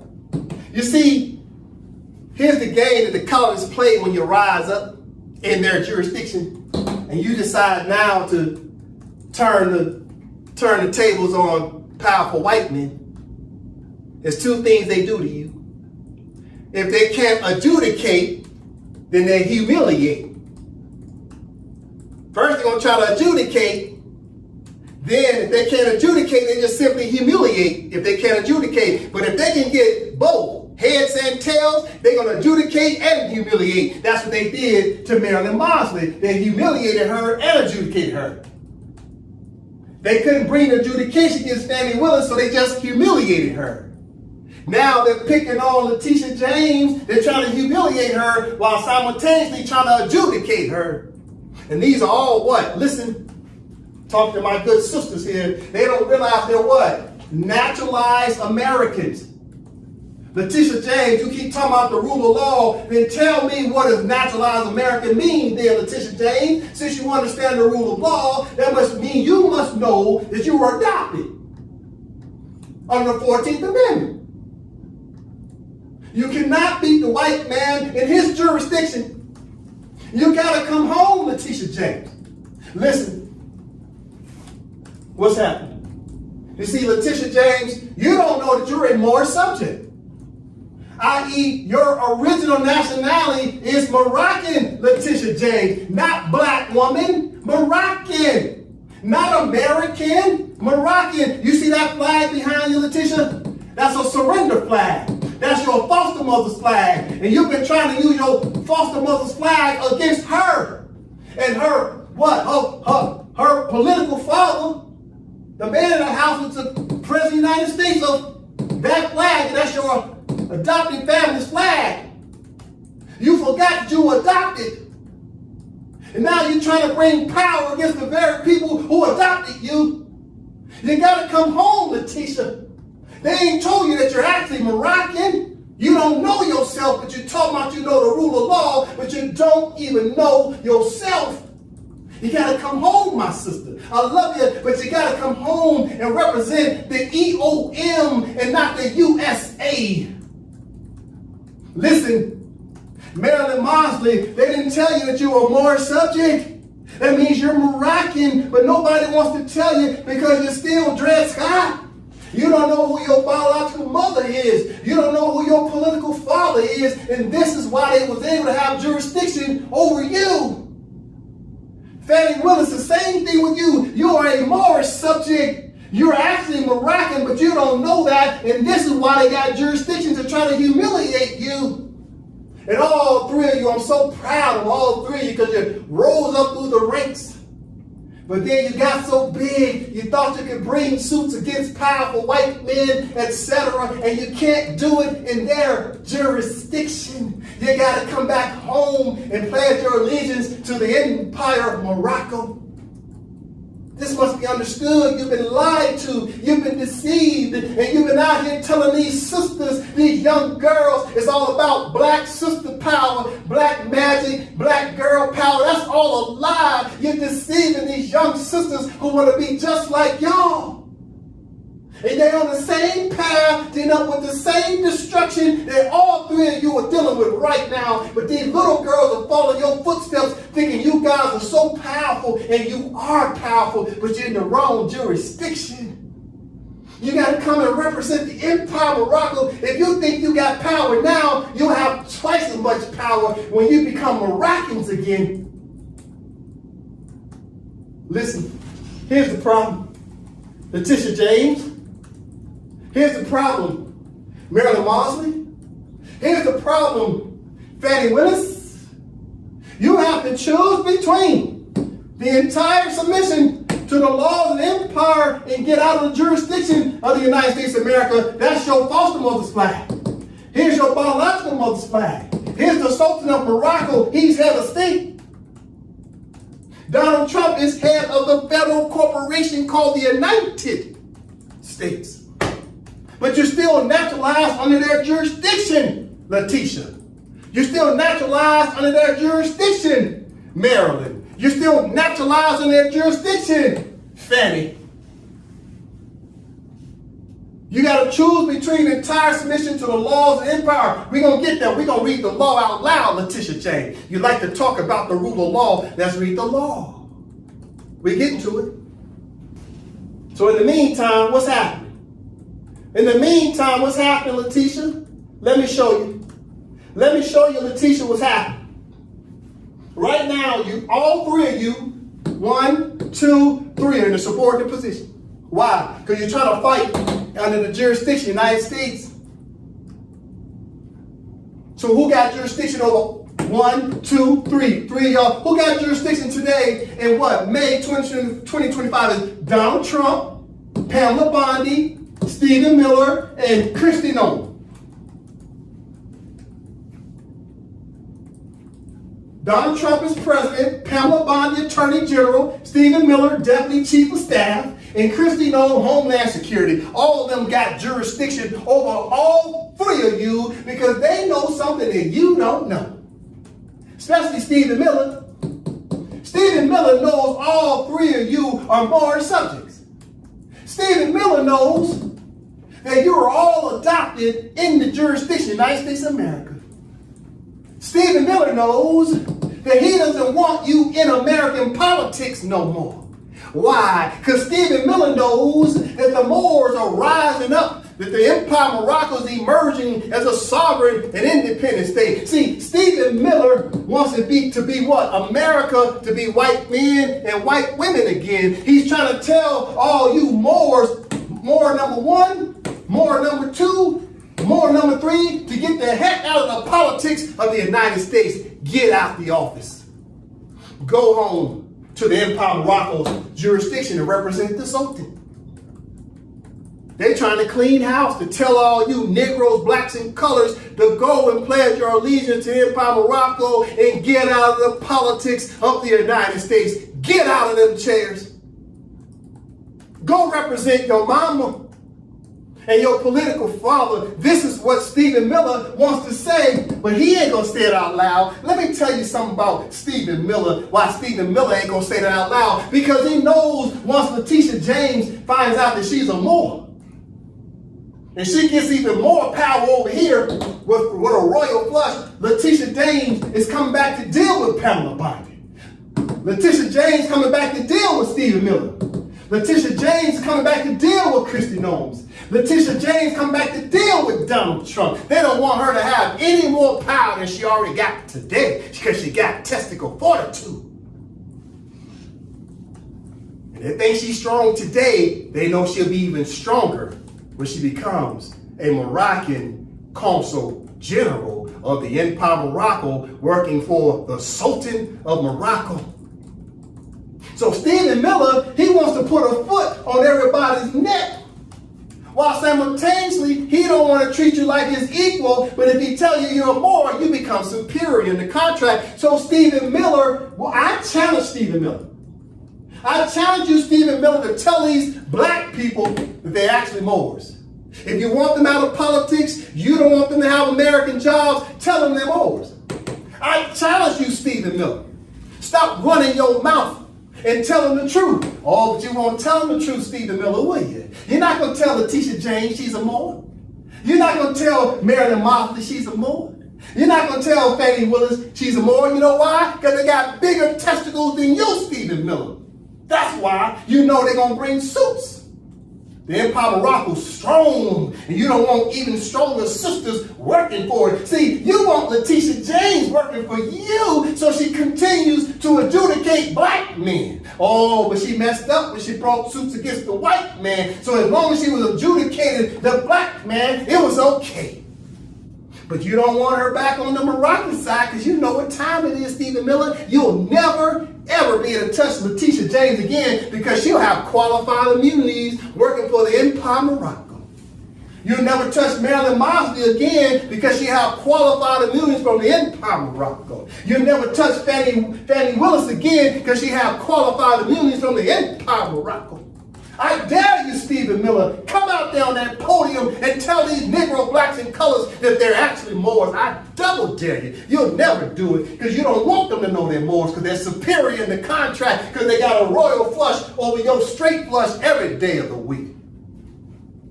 Listen, Letitia James, Marilyn, and Fanny. This is Black's Law Dictionary. Definition of naturalization, Nova. Naturalization, the act of adopting a foreigner and clothing him with the privileges of native citizen. Pause, read it again. Naturalization, the act of adopting a foreigner and clothing him with the privileges of native citizen.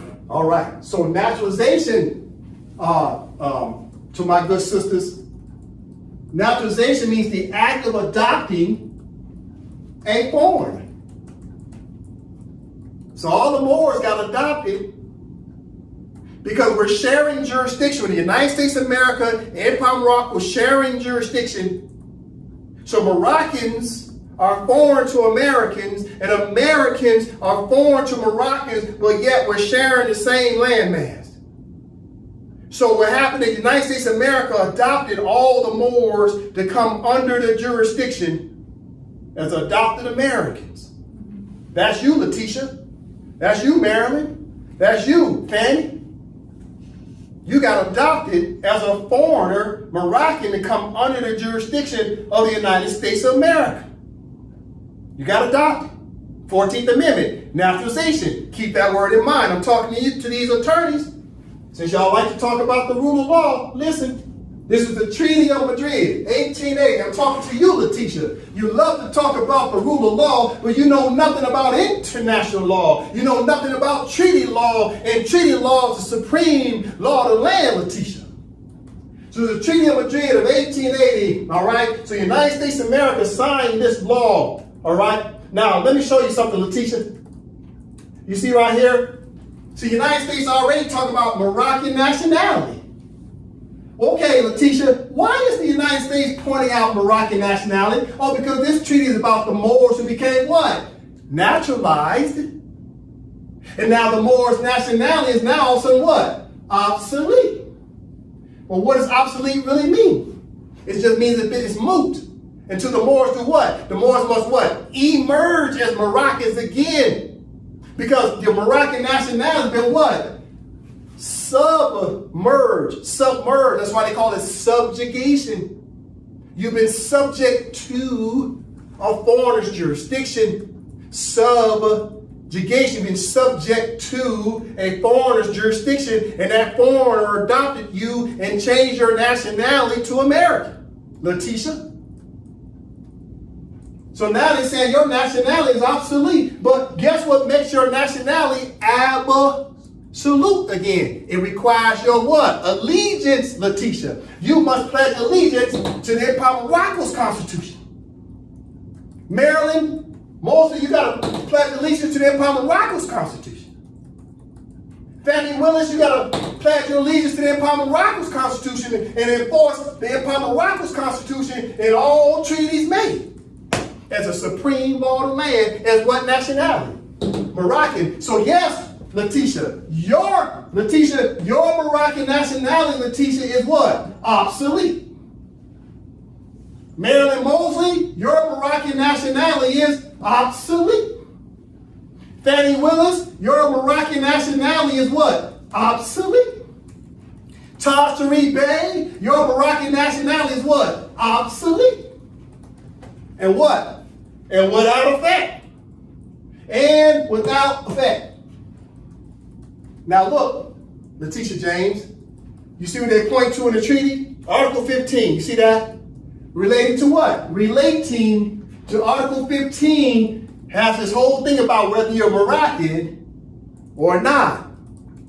Listen, it's a start to close out. All right, so first things first, Letitia, look who signed it. This is a treaty. Treaty of Supreme Law of the Land. See who was there, Letitia? United States of America. They're signing with who? The Sultan of Morocco. This is the Empire of Morocco's treaty. It's the Empire of Morocco's treaty, right? Empire of Morocco, you see right there, Letitia? It's called what? Right of protections in Morocco. This is the Empire of Morocco's treaty. It don't say right of protections in the United States of America. It's right of protection in Empire of Morocco. Morocco is an empire. Listen, go down to Article 15, Letitia, so I can show you what happened to you. This is what happened to you, Letitia.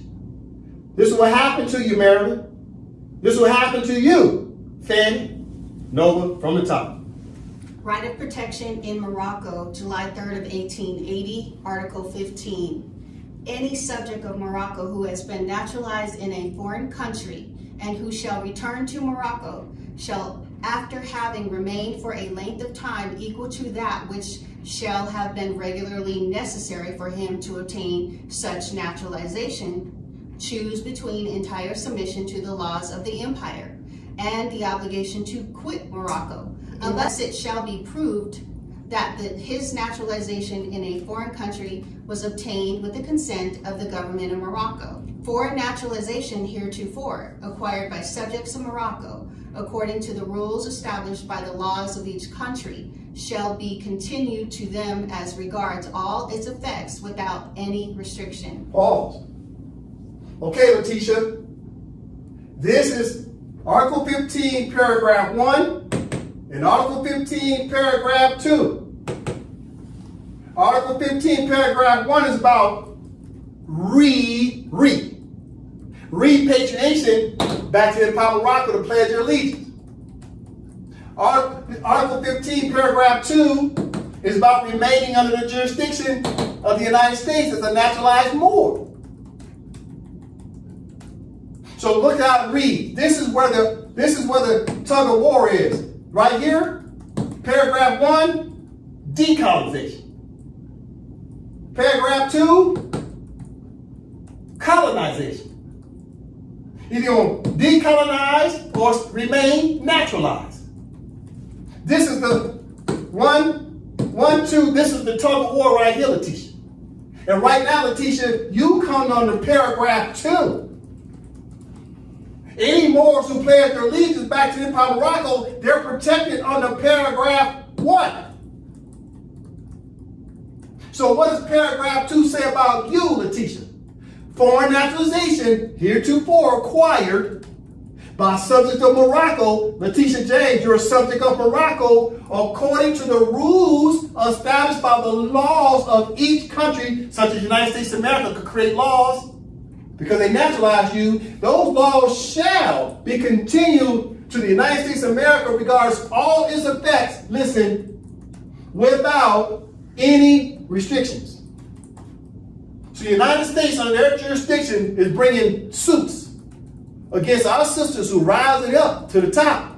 And they knocking you right back down without any restriction because the United States is going to bring their laws under their straight flush against all these sisters who rising up. You will fail. Unless you do what?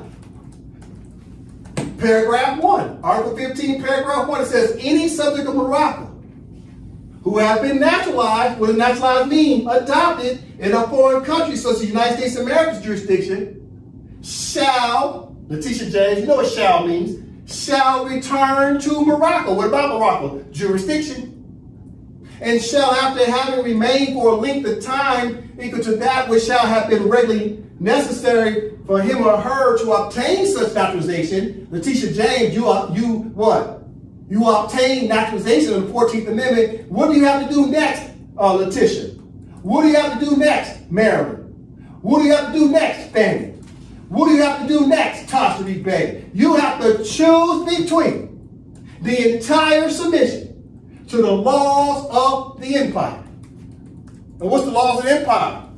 The Constitution. That's the paramount law. Enforce the Constitution of what? The Empire of Morocco. So listen, the stars close out. So Dred Scott, Taj Tariq Bay did not pledge their allegiance to the Empire of Morocco. Therefore, they came under what?